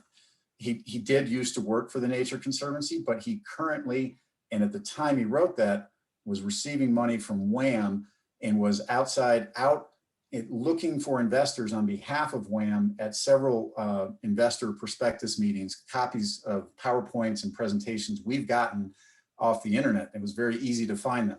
But anyway, his op-ed piece came out in the Denver Post and said, look, we need to dry up Western Colorado agriculture. And so it's a push by this one investment company to push the state and others into balancing the deficit in the river on the back of Western Colorado agriculture. And, we called them out on it. We were very loud about it at the River District. They quickly backpedaled and said, no, their primary attorney and spokesperson is James Eklund. You'll recognize him as our former commissioner to the Upper Colorado River Commission. They have said, oh no, we're really in this for the long run. We want to make sure our communities thrive. We care about Western agriculture, Western slope agriculture. But when you read their prospectus, you read their investment material, you listen to what they tell their investors, that is not their end game. And WHAM and others have a history down in the lower basin of buying agricultural water and transferring it to cities, shutting off turning off the agriculture down there. We just don't want to see that up here in Western Colorado. So, our board and others have expressed great concerns about that. I think that the discussion in the state is headed in the right direction. I do think we all have to recognize at the same time that while we say these hedge funds are bad, and we understand that, we have to preserve the rights of water right owners, of irrigators and families to monetize their assets in the same way that others who own private property rights do. And so how do you find that balance? How do you make sure that families can sell their ranches and make a reasonable return on their investment, potentially participate in a demand management program that might help them stay in farming as part of that toolbox that they need to make sure that they can keep on the ground growing crops and food for our local communities. It's a really complex issue, and it's one that I just want to caution everybody not to jump to prohibiting sales of water and real property, but to figure out ways, especially when the government, our state government, is talking about setting up a market, figure out ways to create a market that is designed to protect our communities, and not one that will result in the end of family-owned agriculture in Western Colorado. With that, I know we're running a little bit late, but I want to give a few minutes if there were questions or concerns. it's a fairly complex issue, but I did want to just say, you know, we're on it at the River District. We're looking at it and happy to talk to people about it. Any questions for Andy? Andy, thank you. Really, really well done and informative. Thank you very much for being with us. Marty, Les Mergelman has his hand up. Okay, great. Les? On the flip side, you're being the next banker. One time a guy came in and sat down from California and told me at the bank, he said, you know, he says, Western Colorado is a great place to live and a great place to farm. But the truth is, if closed down all of the agriculture in Colorado, nobody would starve to death. And that's sad, but that's true. And you know, some of the things that I've seen happen, and it's happened in my county, here in Delta County. Several years ago, we started looking at zoning for Delta County. And the thing came out that said, we want to keep an agricultural community. And as soon as we started planning for an agricultural community, and we set up the plans for it, you couldn't believe all the problems that we had. Every time you tried to keep something going, a capital, a confined animal production unit, we have 2 of them left in Delta County, 1 dairy and 1 feedlot. There are 2 dairies still in Delta County, but they're at the lower level. And there's only 4 dairies left in Western Colorado. And everything you do to set up an agricultural product in Delta County right now, there's more regulations and all to do it. And it's tough, this water and everything. They went out here and put in all sorts of hemp about 2 or 3 years ago and plowed a lot of it under because there was so much hemp in there. Now we've got a group of attorneys buying up a lot of this land and they're no longer growing corn on it. They're no longer planting it. And so we're having to go out of the county to buy silage. And these guys are looking at it by selling it to some lawyers out of Denver who are looking to put something together. So I don't know where you turn around.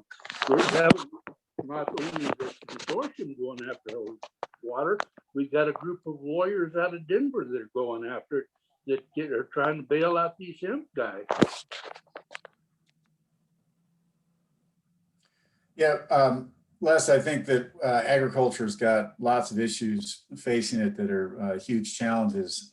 I definitely recognize that. I do think, you know, one of the things the pandemic has, if you look for silver linings, I think the value of a local food supply and some of the pivots that some of our beef producers on the West Slope have been able to pursue by going directly to market with their beef. I was talking to a small producer here in the Roaring Fork Valley who, you know, he's you know, been able to just start engaging in direct sales to customers here in the Valley who are willing to pay a premium for his grass-fed local beef. And you know, I think that in many ways agriculture has been, you look at the folks who settled Western Colorado and created the agricultural community, they were extremely innovative in developing techniques that worked at the time that they were here. I think we're going to look for those same families and folks to be innovative in the marketplace and design both higher value crops and that beef production in a local level. And I think delivering food to the local markets rather than feeding it into the national chain where the devaluation occurs is really, I think, critical for success in our local agriculture. But you're right, Les, it's going to be an absolutely huge challenge for our agricultural operators. All right. Thank you again, Andy. Really appreciate it. Thank you very much, everybody. Appreciate it. Chris, back to you. I think it's back to me, actually. Sorry, Nancy. No problem. Merritt had his hand raised. I don't know if we want to. I think we're have going to time. have to we're not going to get the resolution done, and we're behind now. So let's do the Can I just wolf. make one really quick comment? Meanwhile, just a second. Queue up for the next, let's do the wolf introduction at the very end after we get our other speakers who are waiting. And if we go over a little, we can do it then. And after Merritt's comment, let's queue up the resolution. Thanks. Go ahead, Merritt. I just had one really quick comment about the water speculation. It's very concerning for us here in Grand County because we are seeing investors coming up and they can't buy the water rights. Those are owned by the state, and the state law allows us to put them to beneficial use, but they are buying ranches that have good water rights, and those with the idea that they can sell those ranches for big money later on or do some kind of diversion. So I don't know what the fix is, but if it's legislative, if we could keep those in agricultural use, that's probably one thing. If they divert them Trans Mountain for ag use, that's probably fine. If they go to cities, that's where the dollars really make these things valuable. And I think we need to keep that in mind too. But ag to ag probably isn't going to create these exorbitant prices for waters or shares of ditches. The state owns it. We have the right to put it to use. Just a reminder. That's all. Good point, Merritt. Now we're going to pivot to our resolution so we can get to our briefings from our federal partners. And we started out with a comment from Rachel. So I just want to put some fears to rest. This resolution isn't an end all for any of those issues that are coming our way. Rachel referred to the box at the very bottom, all the different issues that get raised today, whether it's new wilderness bills, 30 by 30, whether it's basin implementation plans. The point that we came to this aha moment is many, many, many of the issues in Colorado, they don't ask where are you getting your water supply? Did you consider even going back to our South Platte storage? No one sits there and goes, well, what's happening up there in the forest in our snowpack and our projections? These are brand new questions. And so what we are trying to capture is making sure that the water people who work in their own world, like I'm a member of Uncompahgre Valley Water Users. We're farmers. We put our money, there's 88,000 acres. It's important, as you just heard from Andy. But the point of it is we don't ever ask what's happening to the snowpack and the forest above the reservoirs. We worry about how our ditches are working or the fire that goes to the ditch head gate. So what we're trying to do most is try to connect water questions with forestry questions. So there's no agenda here. And I think bringing up things like Marty Whitmore earlier on had brought up questions about the air quality, but we're trying to say we have not been connecting water supply questions with our forest management people.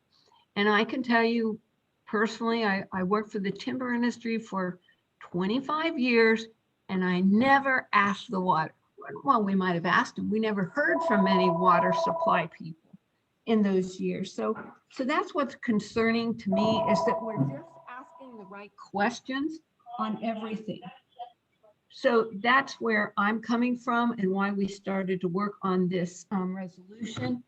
And with that, it has gone through a subcommittee of comments. Everybody's comments are pretty much on there. Chris Holstrom, she had to get off for a meeting. She came around late with hers, but I got hers in there as well. And so this is our resolution.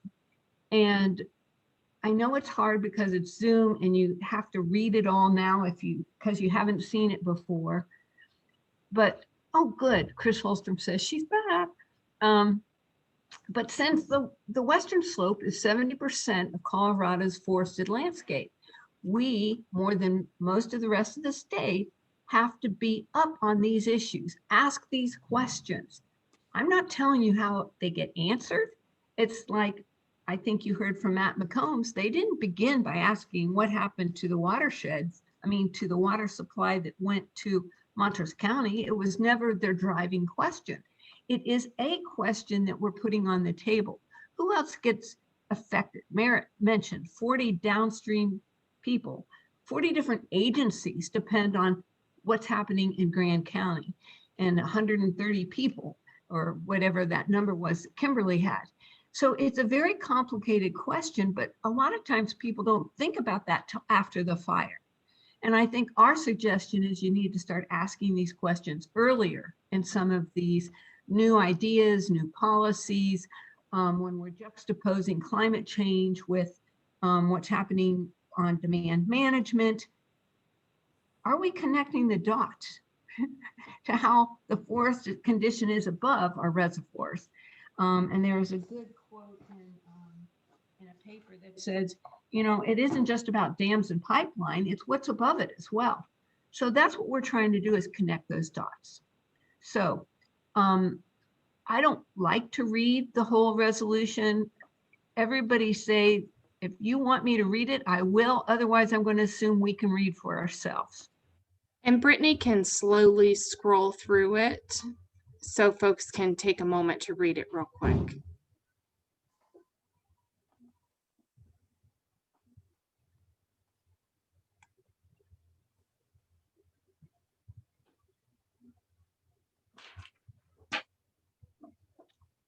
Brittany, can you increase that size? We had a request. If you're viewing this screen with the side-by-side mode, it's going to be tiny. So you'll want to unclick the side-by-side mode, and then you should be able to see it. If you go to the upper right corner and hit view and go to standard, it'll fill your screen. That's right. Chris Trees posted a new whereas that I quite like, and then I think Rachel's comment is pertinent. Well, let's try to discuss now, because not everybody's really good at back and forth. I know some of us can do it, going between the chat and which one are you talking about that Chris Trees? This is okay. It's in the chat. He just posted it. Okay. Yeah, and what I posted came to me from Liz Smith from Gunnison. Okay. And Liz gave me permission to share with everyone. So that's the comments and questions should be directed to Liz.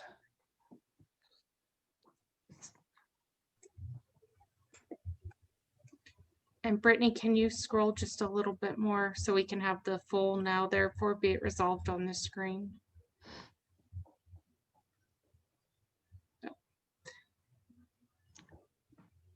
First, let's ask, has everybody had a chance to read it before? I mean, it's hard to discuss it before you've read it. Thumbs up for everybody if you've read it. I'm not seeing people concerned. So now Chris, if you can help lead us through where the addition is and what the suggested changes, and Brittany will be doing this, and we'll be, okay, remember this. We are recommending to the entire board of Club 20. This group will send this to the spring conference, and at spring conference, it's the entire board of Club 20 that votes on this. So we're just recommending a new resolution to drill down. And so right now we'll do some editing, and there'll be a motion from the members of Club 20 that are on this meeting that'll vote for this resolution to either pass or not. As we add edits, if you like it, we'll ask for motions. I mean, is that an acceptable addition? And we'll add it to this, and then we'll vote on the entire. We try to follow Robert's rules, but we don't use it entirely because we have 40-something participants. So what we'll ask is people who don't agree, so we can focus in we'll know right away. If 5 people disagree and everybody else is fine, we'll assume it passes. So that's how we're going to go step by step. And so now let's add the edits, and Brittany will help us do that. Chris? Well, I have cut and pasted from the chats that came to me privately, Liz Smith's comment. And then I've just realized that Rachel's response to my request for everyone to be ready with very specific language for any improvements or corrections that you have, she sent to me alone. And so I have cut and pasted that, put that in the chat now to everyone. So Liz, Brittany can't share screen and see the chat at the same time. So those are going to have to be verbalized. Right. And so Liz Okay. Smith, if I could ask you to unmute yourself and talk about your suggestion first, and people can see that and follow it in the chat, everyone but Brittany. Sure. Well, it's kind is there any way to type these in that we can look at the way we traditionally do on the resolution as potential additions? That's what we're doing. Thank you. We're trying to anyway. Yeah, so I think that Chris's shared language in the chat. I cooked it in the air fryer. Let me ask Liz Smith to go first. Yeah, so for those of you who can see the chat, I just have some proposed language to add to this resolution. I'm sorry, somebody needs to mute if that's possible. Yeah. And I mean, it's just really honoring the complexity of this issue and how even across the Western Slope and the counties participating in Club 20, this is an issue where I think similar to the clause, the whereas clause about the different motivations or interests of state and national agencies and groups, I think that there's, just a need to be precise and careful when it comes to the local entities. And so it's just really kind of advocating for honoring local perspectives as we move forward with this type of resolution. Liz, we need you to read your wording so Brittany can write it. Sure. Okay. And where did you want it to? Yes, where? And I actually got the chat to work, so I do have it copied. I just need to know where it needs to go. End of somewhere in the whereases.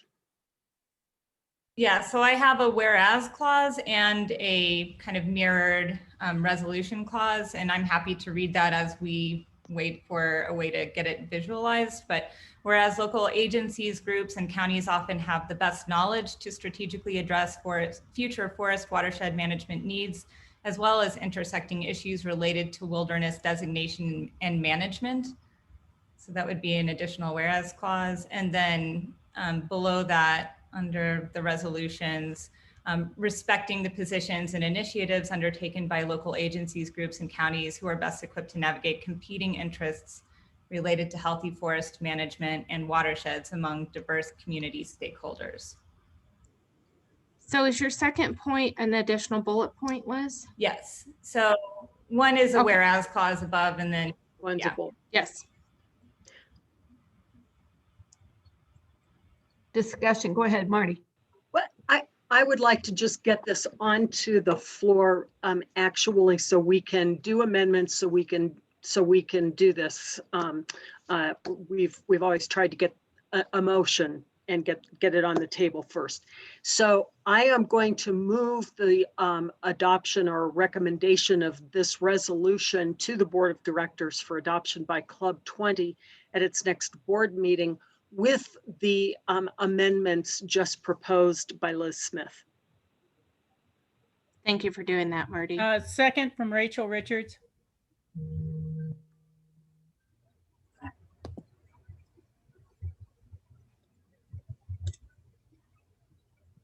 And I just am going to add that I don't believe at all that it reiterates some of the points I think we've already made.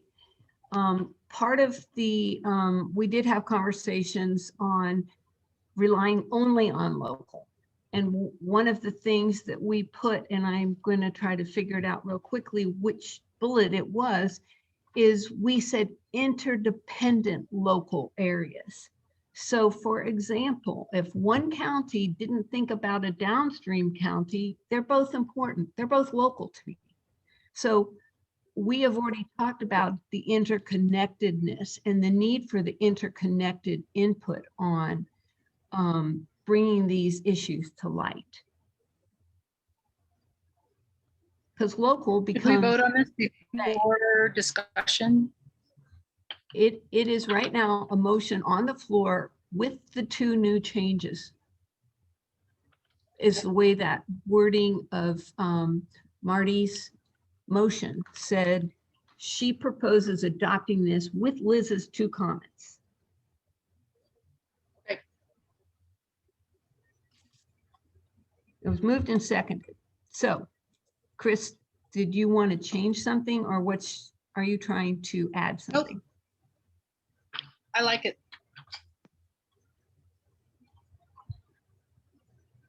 Does anybody else have any changes or addition? Yes, I've also put in the chat a suggestion, a specific suggestion from Rachel. Rachel, you've said the 6th bullet, so I assume this is the bullets under the now therefore be it resolved. Yes. So if Brittany can count down 6 for us and highlight that, or place your cursor there so we can follow. And then she would like to add the words, Rachel is suggesting, climate change, and after the word address, after the word address in the first line, add the words climate change and. A-N-D. And climate-induced threats. And climate-induced threats. Yeah. The word climate-induced threats was already in the resolution. I just thought it would be appropriate to mention the climate change that's creating the climate change induced threats as well.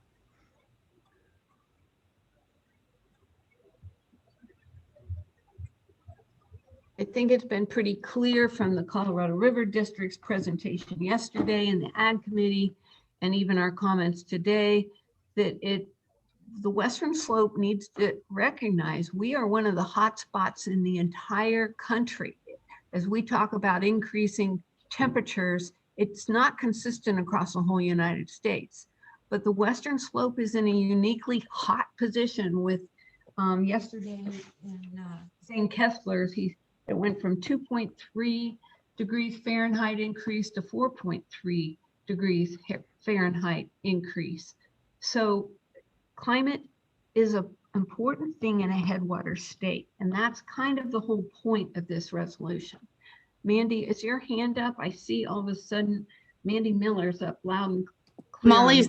Molly Pitts has had her hand up for a while now. Okay, can't see. Sorry, Molly, hit it. Sure, no problem. So my only question with the language that Liz recommended is, where is that communication with other counties? Similar to the question that you asked, Nancy. And so I agree that things can be homegrown and that works well, but there has to be that bigger picture look at things. And so that would be my question back to Liz, is just, where is the room for greater communication and interaction between counties? Sure, and I think that a lot of the homegrown solutions are attentive to those interdependent realities. And so, you know, I think that we all realize the need for working together on issues such as this. I just think that there's been some really productive local work that's been taking place over years that is really moving in the right direction. And I think that I just want to make sure that we acknowledge that somewhere in here, so that it is not something that gets omitted or overlooked later on, unintended consequences.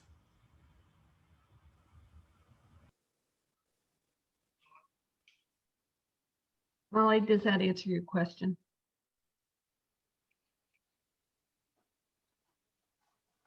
because I think it's really important that we talk about the interrelatedness of it. We really do need to do that. And so I think it's in two different places. So I feel comfortable that, sorry about that. Does anybody else have any question on that? Or do you, Molly, do you have any suggestions to add any language to those two increases, those two additions?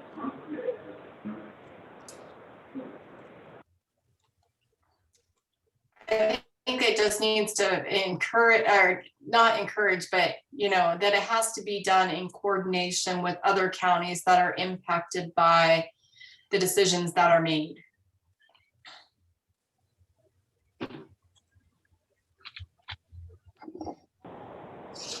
Molly, do you have a specific change or edit to what Liz has offered? No, I'll think on it. Thanks, Chris. Okay. Then I want to go to Marty, and hopefully she has her hand raised because she's going to follow up on her very good respiratory health consequences that may be missing from our current draft. Yes, and so I proposed some specific language. I think you've got it there in chat, and it could go anywhere. But whereas protection of respiratory health from impacts of forest fires should be a priority in forest management demands, semicolon. Decisions, right? Yeah, sorry, decisions. Yes. Yeah. Yeah. And we can reorder some of these whereas statements Absolutely. after we approve this, so that shouldn't hold anybody up. Good. I have a question about what Chad said in regards to the wilderness areas. Is there somewhere in this, I guess, in this document to show that the dangers of expansion to wilderness areas and how we won't be able to manage those forests or manage that beetle kill?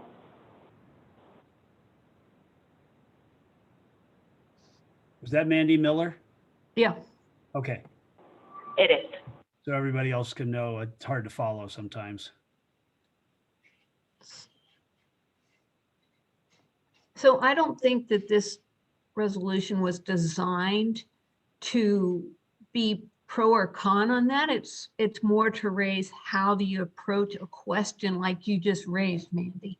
You use this to say, for example, if we ever needed to take a stand from the policy point of view, Christian would need to be able to read this and be able to say, well, I need to ask these 5 questions on this particular piece of legislation or a new policy. And would it address her ability to dig into the question you just asked? Does that make sense?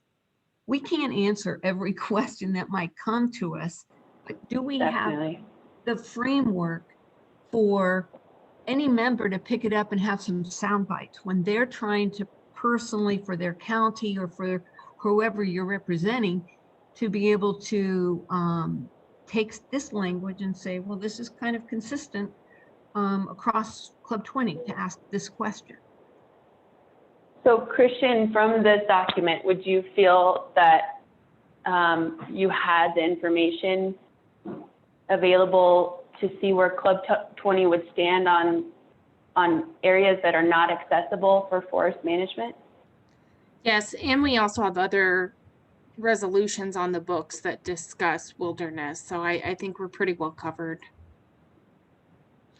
Could you scroll down for a minute, Brittany, down to the resolves, because I just wanted to make a point to cross-reference to Liz's. It's the right above the identifying new water source, 1, 2, 3, 4. It's the second one from the bottom. Okay, thank you. We talk about cross agencies, cross land ownership, because that's what we're finding. If you remember all these maps we've looked at, it didn't stay in one county.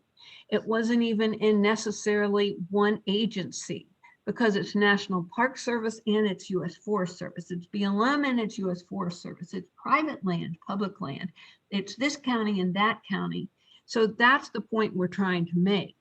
So I appreciate the respecting the positions and initiatives by local groups. We also have a resolution on collaborative groups and how we do support that. So Liz, we also can rely on that other resolution for Club 20. But what we're trying to get to is fires don't respect any of these boundaries. They go where they're going to go. And so that's what the point we're trying to make.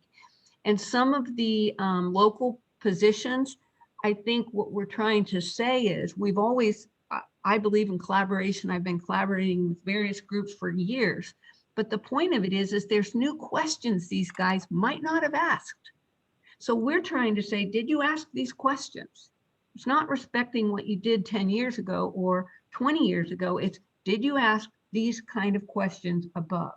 So that's the purpose of this, is we've got new stuff coming at us. How are we going to react to it?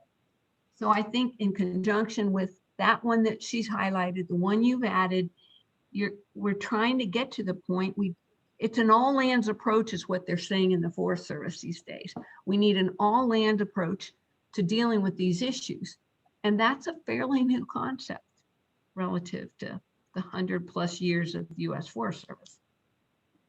Does that make sense? What about the fact that the air doesn't stay there as well? Like to Marty's point for respiratory health, you know, the air doesn't stop at that BLM boundary as well.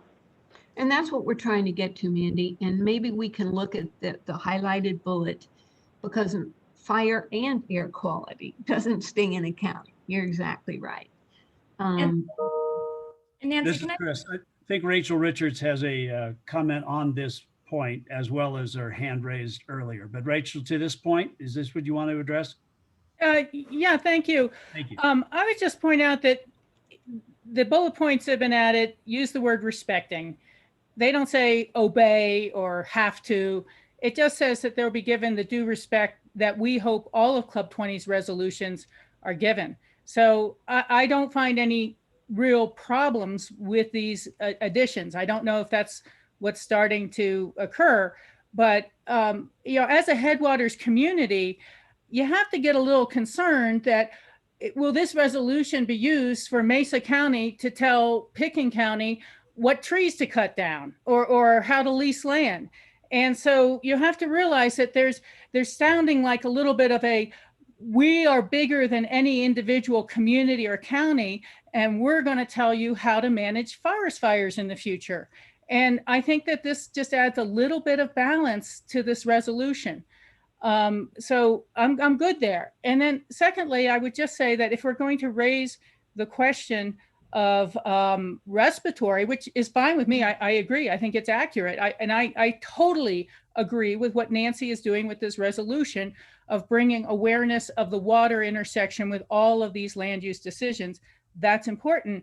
But, you know, Club 20 opposes PM10 levels related to agriculture and respiratory problems caused by that. So I want to make sure we're not using a cudgel in one area to say respiratory issues are very important to us, but turning around on another committee and saying, PM10, those respiratory issues aren't real.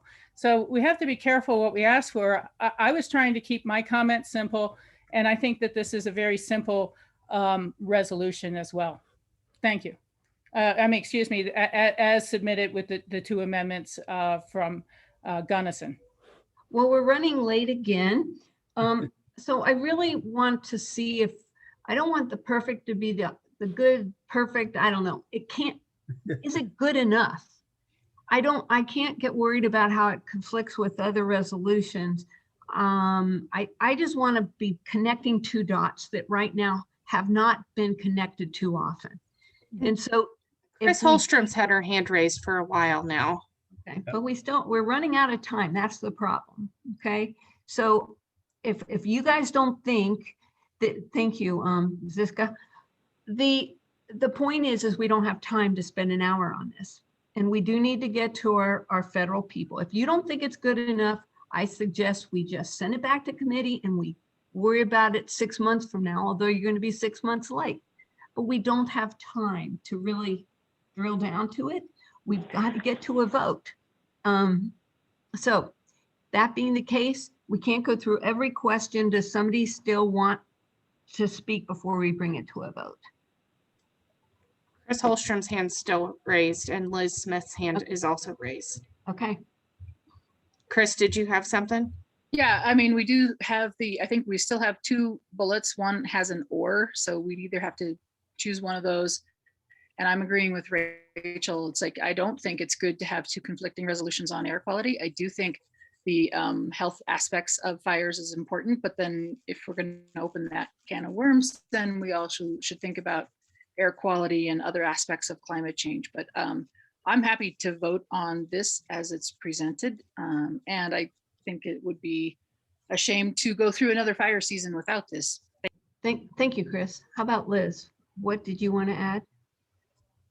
Yeah, I just wanted to clarify, echoing Rachel's sentiments, that the respecting is, I hope, sufficient to indicate that this isn't designed to, the amendments that I'm proposing are not designed to negate the inherent interdependence that I think we all recognize. And I just wanted to mention too that many of the initiatives undertaken by local groups and agencies are very attentive to that. And there's other language in this resolution that acknowledges and honors the interdependence. And so I don't see this as competing, and I just wanted to put that out there for the record.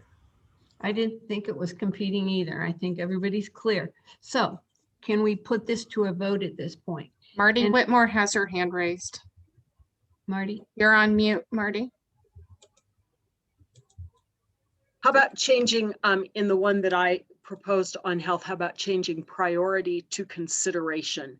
And I think that would be responsive to some of the comments that were made about whether it's conflicting. Mm-hmm. Does that, so does my motion and second agree with changing that word and adding this extra bullet that Marty suggested? Yes. Yes, Okay. for me as a seconder. And I'm not sure that you've got to check in on adding the word climate change on the 6th bullet point yet, even though it's on red on the screen, Nancy. But I'm willing to support this as presented as well. And hopefully that those 2 words don't change it or cause you problems. Okay, Marty, do you agree with adding that climate change? And yes, of course. Rachel's, okay, so there we are. So we can't do Robert's rules. It's too hard with this many people. So I'm going to do a reverse vote. Those that would oppose it as it sits, the motion again is to adopt it with those additions. All right. And to send it to spring conference with our recommendation to include this as a resolution. If there's anybody that doesn't agree, please raise your hand. Type in the chat box. Put it in the chat box. I'm not seeing a lot of new things. I'm then assuming it's unanimous to send it on to spring conference. Thank you so much, you guys. So now we need to move very quickly to our probably, I hope they're still there, our legislative folks. I would like to go, ask permission from everybody. We don't have a meeting right after this. We're at 11:19. If you don't mind, we need to do some takeaways from today's meeting, and we definitely need our legislative groups to give us a presentation. So it looks like we're going to go at least 20 minutes over. Is that okay with everybody that's on this call? Okay, thank you. And Chris Treese got disconnected and is trying to get his Wi-Fi back up. And I thought it would be me. So meanwhile, I'm going to thank our sponsors, the Facklers, for sponsoring our meeting. And some people are having to leave, but I do need to know that we can't have these meetings if we don't have these sponsors. So thank you very much for Mark and Kathy Fackler. And let's move on to our the other screen to our legislative folks that are here. And I think maybe I start with seniority. So I guess I'm going to start with Senator Bennett staff. John, are you? Yeah, thanks, Nancy. Can you hear me okay? Yeah, great. Well, thanks for having us. Always good to be here and catch up with these committees. It's a lot of the heart of the work we do on the West Slope with these two committees. So as usual, I have a lot of topics to cover. I'll try and get through them quickly. And, first and foremost, just want to start off with, we've had a lot of talk today about the fires and the devastation they brought. Michael had a lot of chance to spend time on the ground, boots in the ash, as Merritt called it, getting out on Cameron Peak and Grizzly Creek and East Troublesome. And of course, what he saw was very alarming. The scale of these new mega fires that we're looking at with climate change and drought, we're going to be seeing more and more of that. That trend doesn't look good. So Senator Bennett knows we need a better approach for our public lands and forest management, something that really responds to the scope and scale of the challenge we're seeing. So he's working to lead an effort to really invest in our forests like the critical infrastructure they are. And so we've got a new bill that he's put together, the Outdoor Restoration Partnership Act, which provides $60 billion for locally led forest and watershed restoration projects. Experts, including from CSU, have told us, we really need 40 to 60 billion over the next decade to dramatically reduce our fire risk and protect our water supply. In the last 5 years alone, wildfires across the West have cost us 60 billion. So what we're looking to do here is try and get this more on the front end. If we're going to spend billions of dollars, let's try and do what we can to mitigate and minimize the impacts. So our bill would support state and local efforts to hire individuals for fire mitigation, invasive species removal, stream restoration, mine cleanup, abandoned well cleanup, and habitat improvement projects. And the political world we're working in here, we really hope that this investment can be included in part of a future infrastructure package that Congress is now going to turn its attention to now that we've got the American Rescue Plan signed into law. One thing that's unusual about this approach that we're doing in this bill that I want to flag is of the 60 billion, 20 billion would go directly to state, local governments, and regional collaborative efforts. So that's kind of a new approach rather than just sending all the money through traditional federal channels. But we really think the on-the-ground collaboratives, they've got the know-how, they know how to do the work. What they really just need is the federal investment. And another note about this bill is we estimate that it would create or sustain 2 million good paying jobs. So certainly something we can use as we come out of the COVID pandemic economic downturn. A lot of support for the bill, everyone from the Family Farm Alliance, the National Wildlife Turkey Foundation, Audubon Society, Club 20 Chair Merritt, appreciate all that support. We think we've got a good coalition ready to go to DC. Also on the fire front, just want to flag after this fire season, we have been working and fired off multiple letters to the Forest Service, USDA, the White House, advocating for funding to do the restoration work. Most recently, just recently, we joined with Senator Hickenlooper and sent our first letter to our new Ag Secretary Vilsack and really urged him to prioritize the support for wildfire recovery efforts here in Colorado coming out of this devastating season. One of the things we're really pushing for in that letter is more funding for the EWP program. We heard this morning how critical that is. And unfortunately, there's not enough money in the national pot to even meet Colorado's needs. Colorado alone needs about 50 million from that EWP, fund. EWP. Yeah, We have EWP. people in craft in the chats don't understand some of the yes.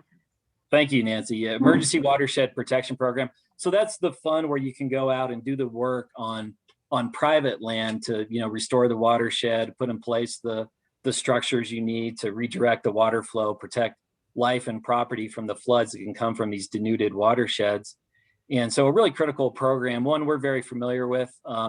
And then the BEAR program is where it goes on federal dollars, but both those programs don't have the funding or the flexibility we need. And, we know that from consultation with folks like Merritt and Grand County and Northern Water. So we're really asking for more funding, which we're going to have to do obviously through a supplemental appropriation. The flexibility we're hoping can come more from USDA as far as just, getting the work done without letting the red tape slow us down. We've asked the Nrcs to give more generous grants to folks like Grand County to do, a better cost share with the feds on that. So we're hoping to make some progress on that. I'm gonna keep moving quickly here and trying to hit a lot of topics. CORE Act, just wanted to note, note that it has passed the U.S. House as part of a package of public land bills. We've requested a hearing in the Senate Energy Committee, and we'll keep you posted on that.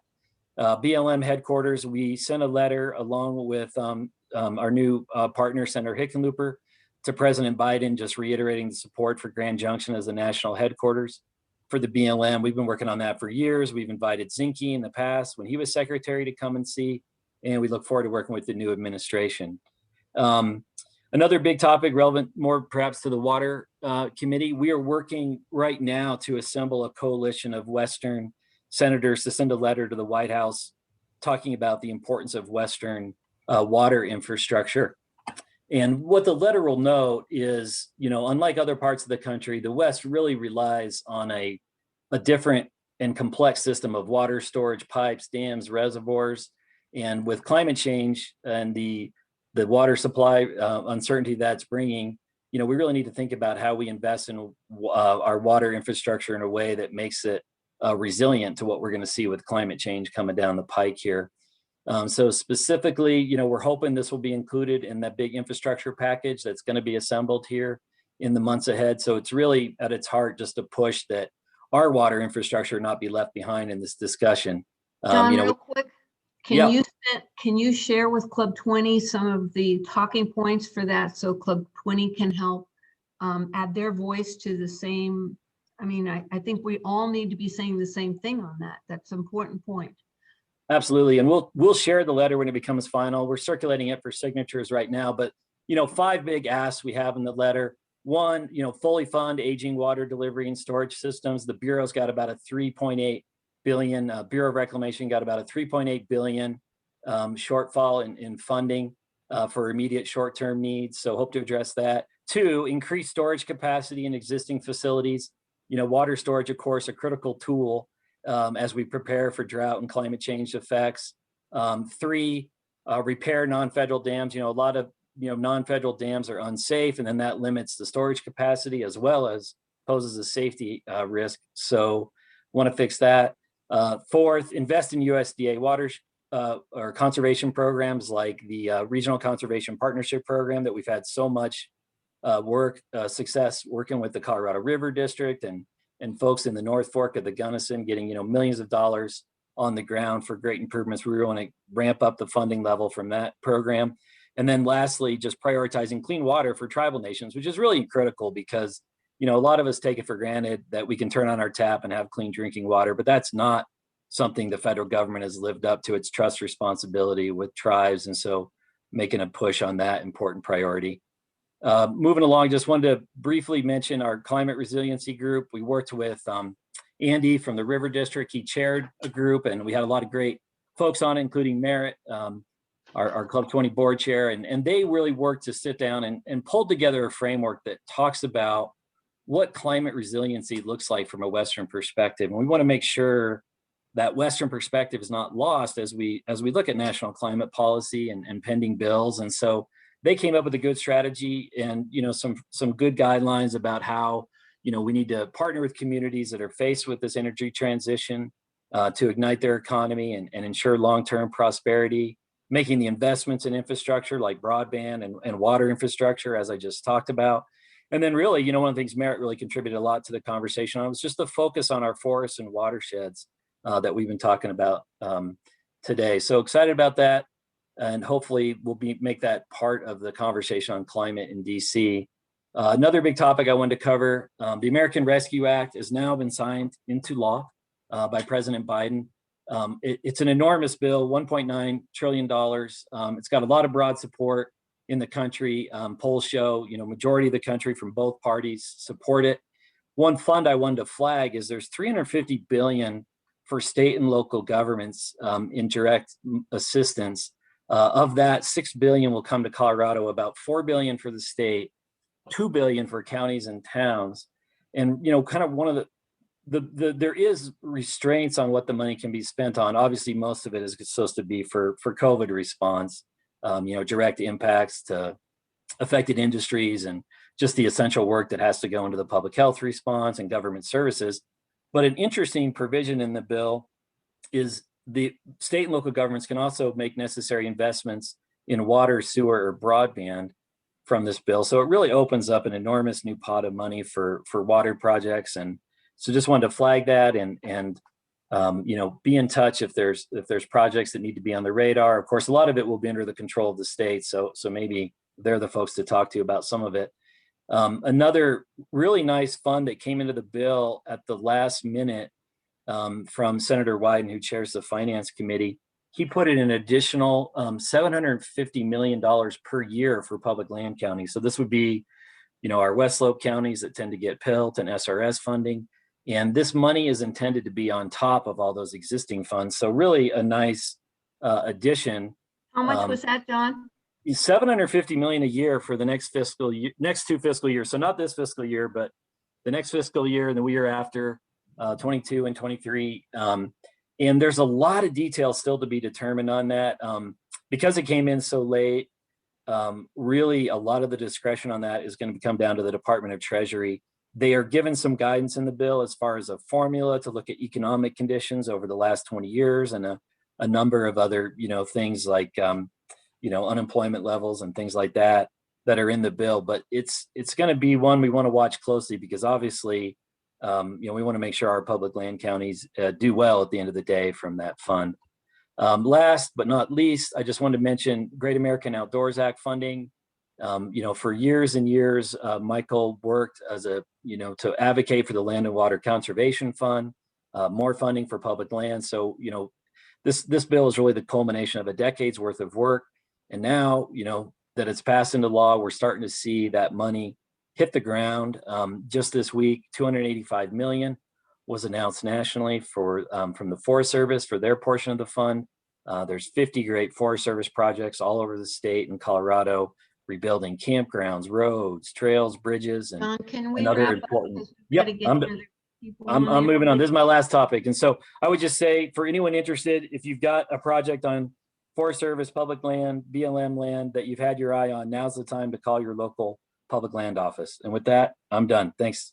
Thanks, And Nancy. I'd just like to mention with your letter on with the water users on water infrastructure. And yet I read this one article and they quoted Senator Bennett that water infrastructure is more than dams and pipes. Are you going to do anything about hardening, like Grizzly Creek, for example, the fire, it affected all the intake into Garfield County, but it was a forestry kind of, it was up in the forest where they needed to invest the money, not in dams and pipelines. Would it be broad enough so that you are connecting that dot between what's happening in the forest above the water? Well, you know, I mean, that is probably just a slightly different channel. I mean, we've been working closely with the town of Glenwood Springs, who gets their water there, and working more on. I understand, but I'm just talking about educating the rest of the world what happens in a headwater state. And are you connecting that dot for the folks that in DC when you're writing that letter?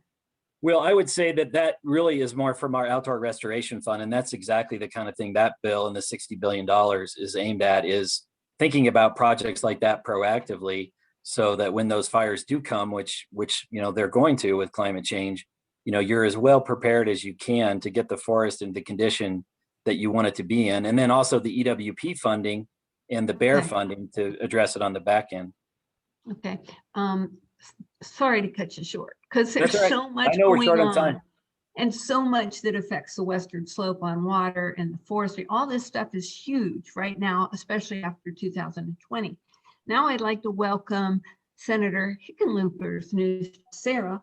Welcome to our Club 20 meetings. I know you've been on some of our other Zoom calls, and can you bring us up to speed? And we know you're new, but we certainly welcome you to our conversations as we dig into this. So can I turn it over to Senator Hickenlooper staff? Sarah, is she still on? Thanks so much, Nancy. Can you all hear me okay?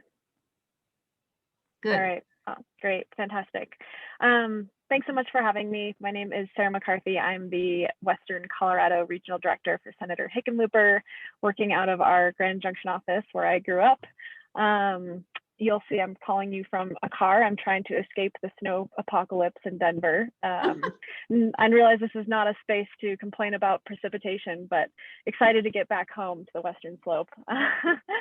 So of course, as Nancy mentioned, we are really hitting the ground running in our office and just getting going in the first 2 months. Senator Hickenlooper is on Energy Natural Resources, as many of you know, and he was really excited to be appointed to the subcommittee of Power and Water.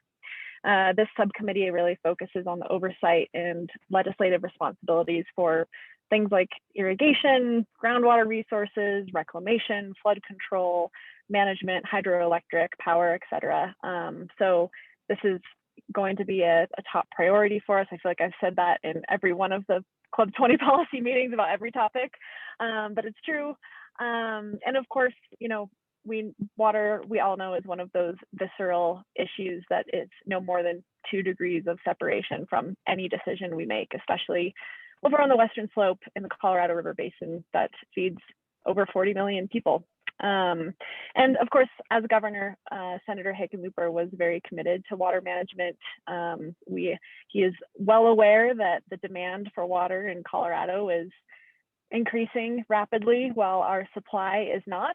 And in 2015, the Colorado Water Plan was spearheaded under his leadership, finding ways to close that gap and to ensure that we are meeting the needs of our state. And now he is obviously in a new role as senator, looking at a broader view with the lower basin and collaborating with other states and ensuring that we're meeting our needs for agriculture and the people in Colorado, and doing it in a way that's managing the water sustainably. So I think, John Whitney, you did a really incredible job of giving a great overview, so I don't think I need to repeat any of that, of course, but please know that we have an open office policy, and please reach out to me. I'll put my contact info in the Zoom chat here. Again, I'm outside of Grand Junction. We have 4 staff on the Western Slope, 1 down in Durango, 2 of us are here in Junction, and then we have somebody up in Glenwood Springs. So really looking forward to meeting you all in person soon, and please don't hesitate to reach out.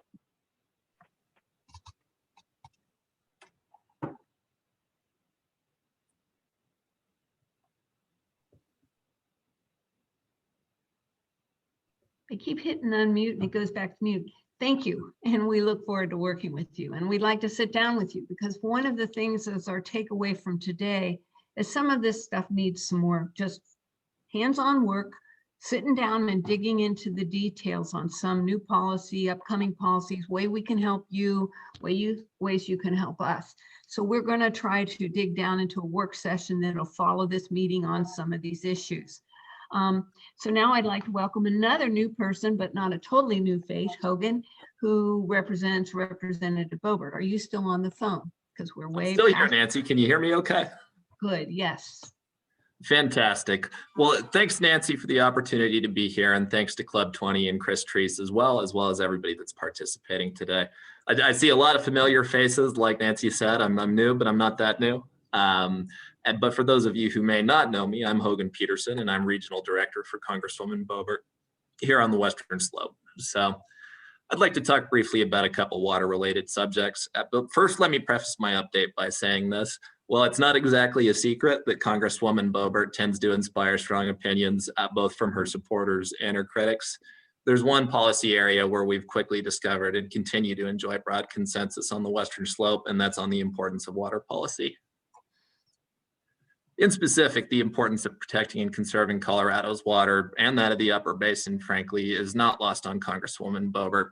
In meetings with municipal and county elected officials, coalitions, advocacy groups, and of course our friends at the Colorado River District, it's been made abundantly clear that the livelihood and character of the Western Slope hinge upon preserving our water rights and our water access.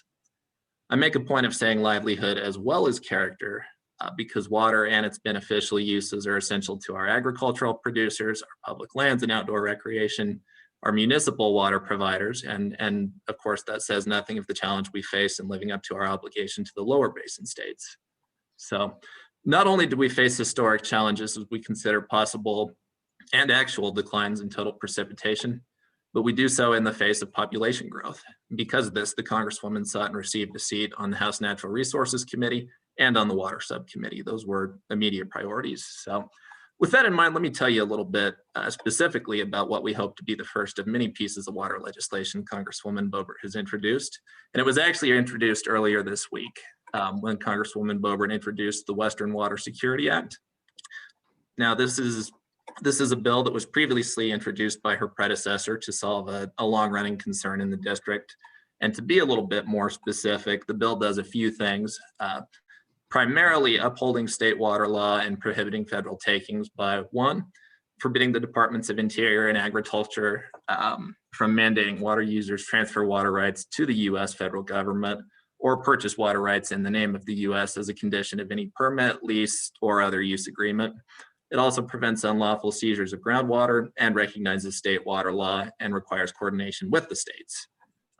Right now, we have 15 co-sponsors, as well as the support of numerous Colorado stakeholder groups, including the Colorado Association of Conservation Districts, the Colorado Water Congress, Colorado Cattlemen's Association, Colorado Farm Bureau, and the Farm Family Alliance, as well as a number of county boards and county commissioners, some of whom are on the call today. So thanks for your support earlier this week on that. And look, I'll just say this is a response to some prior encroachments by federal agencies. We understand that in many cases, those efforts have long since been withdrawn. Nonetheless, it's important that we codify this and then create that degree of protection in perpetuity. So I think that's really important to mention. Now, more broadly, I'd also be remiss if I didn't discuss a couple other things Congresswoman Boebert supports and a couple additional elements of water conservation and advocacy. The importance of storage and the importance of forest health, I think, have both been talked about a lot today, so I'll try not to beat a dead horse. But I'll say this, they both have vital roles to play in successfully managing our water resources moving forward. And I wanted to mention, this may come as a surprise to some participants here today, but I'd like to mention Councillor Richards' comments on climate, because although we may reach different conclusions in what we should be doing in that space, she actually brings up some really important points. Look, climate considerations have raised the stakes of water and forest conservation issues. And if anything, they make issues like management, storage, conservation, and watershed health more important than they've ever been before. And it's important that we get those things right. Accordingly, we should also be considering our forest managers, again, some of whom are on the call today. Thanks for being here, guys. And when we do so, we should consider giving them the maximum number of tools that they have to manage our watersheds and our forests, so that they can do what they need to do and what they're experts in. I'll leave it at that for today, but I will say this is only the beginning of what we hope to be an ongoing and productive discussion of all of our efforts to work together on behalf of Colorado Water. Like my predecessors here, I'll leave my contact information in the chat box, and I thank you for the opportunity to be here. Thank you. Brittany, give me a screen share. I want to share with people what I hope to be able to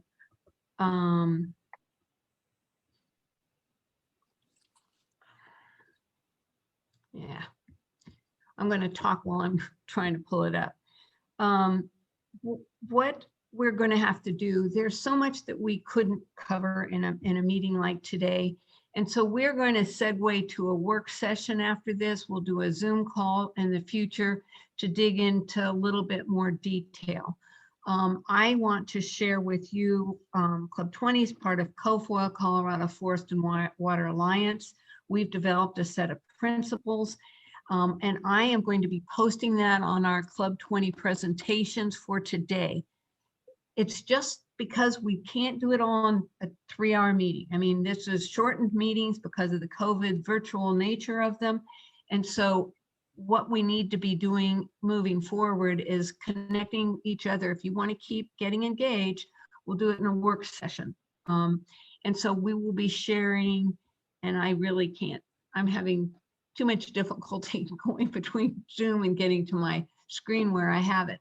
But I'm going to post every one of those contact information that we got in our chat box. I'm going to post the references where some of the information that Merritt referred to, an awful lot of good information. There's actually an ongoing webinar series on Colorado as a result of the wildfires from 2020. The Colorado Forest Health Report is focused on that. So I'm going to give all those sources on one sheet that I'm going to post on Club 20 under this event. So you can go to one place, you didn't have to write them all down. You'll have all the contact information for anybody that you might want to ask questions of. I wanted to finish because I know I have ag people that are concerned about the wolf. And the last time we had a joint meeting, it was joint ag, outdoor recreation, and PLNR. And everybody probably knows that there were efforts to streamline the effort to reintroduce wolves, and then it got slowed down again. So right now it looks like it's going to stay on the timeline of the ballot. And then there's been bills in the legislature trying to protect some of the other species that have been introduced, such as the moose. We don't want to introduce a species that undermines old introduction and wildlife management plans. There's going to be a technical advisory panel with scientists. There's a current stakeholder advisory group, and they are currently asking for applicants.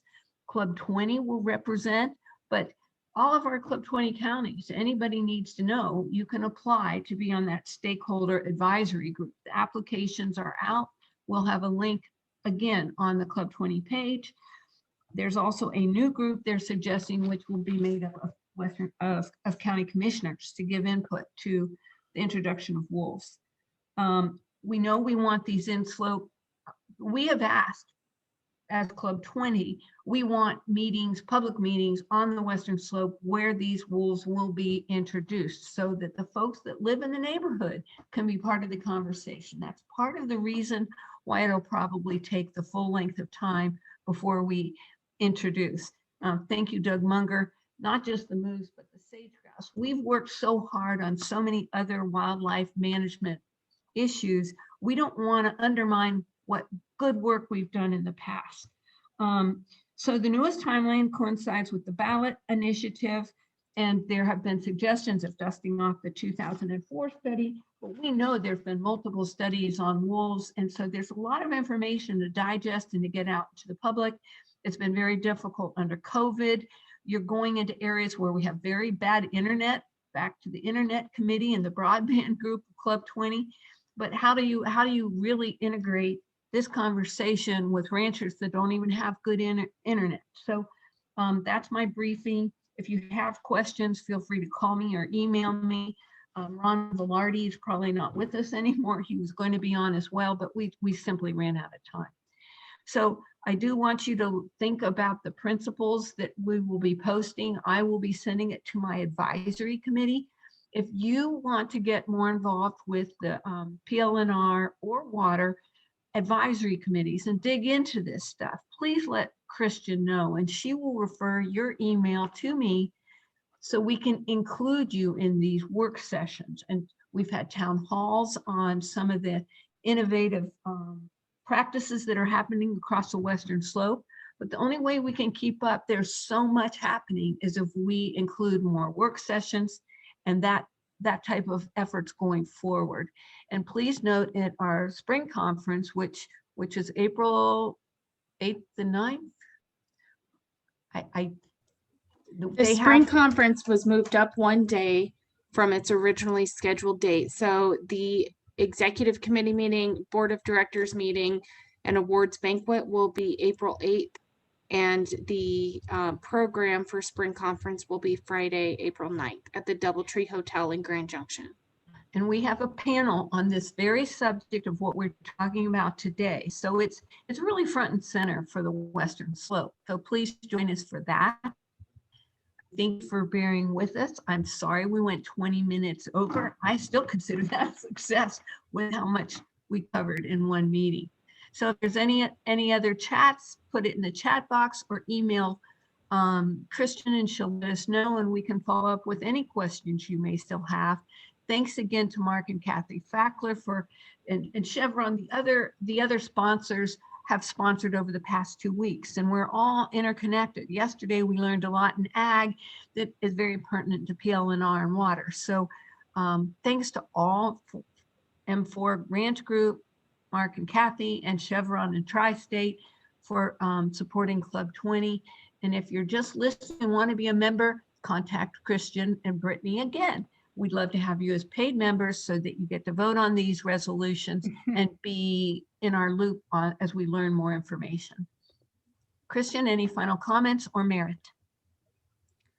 I don't have any final comments. I would just reiterate our gratitude for our sponsors for week 2 of winter policy meetings. And we certainly look forward to seeing everybody in person at spring conference, though there will also be a Zoom option for those unable to participate in person.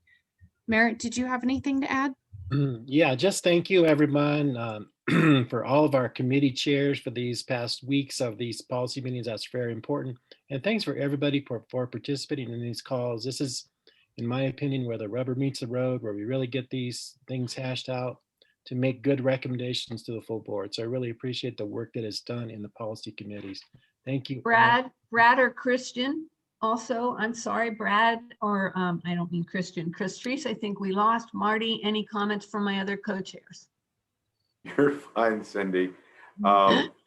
You're fine. You did a great job. You know, the only thing we didn't get to bring up today, but we got to celebrate them yesterday, was that 2 of our esteemed members of Club 20 and Western Colorado citizens, both Callie Hendrickson and Janie Van Winkle, who also happen to be sisters, were awarded it was the Trailblazer Award through the Denver Business Times, and that's a really amazing award. And for both of them to receive that, and both of them be, you know, very active members of our organization as well as their own, whether it be Colorado Cattlemen's or the Douglas Creek and White River Conservation Districts, respectively, for the 2 of them. I think that I don't think they actually were able to join us much today. They were on yesterday, but if you get a chance to see either Callie or Janie, it's certainly worth mentioning, and congratulations to them for all their hard work.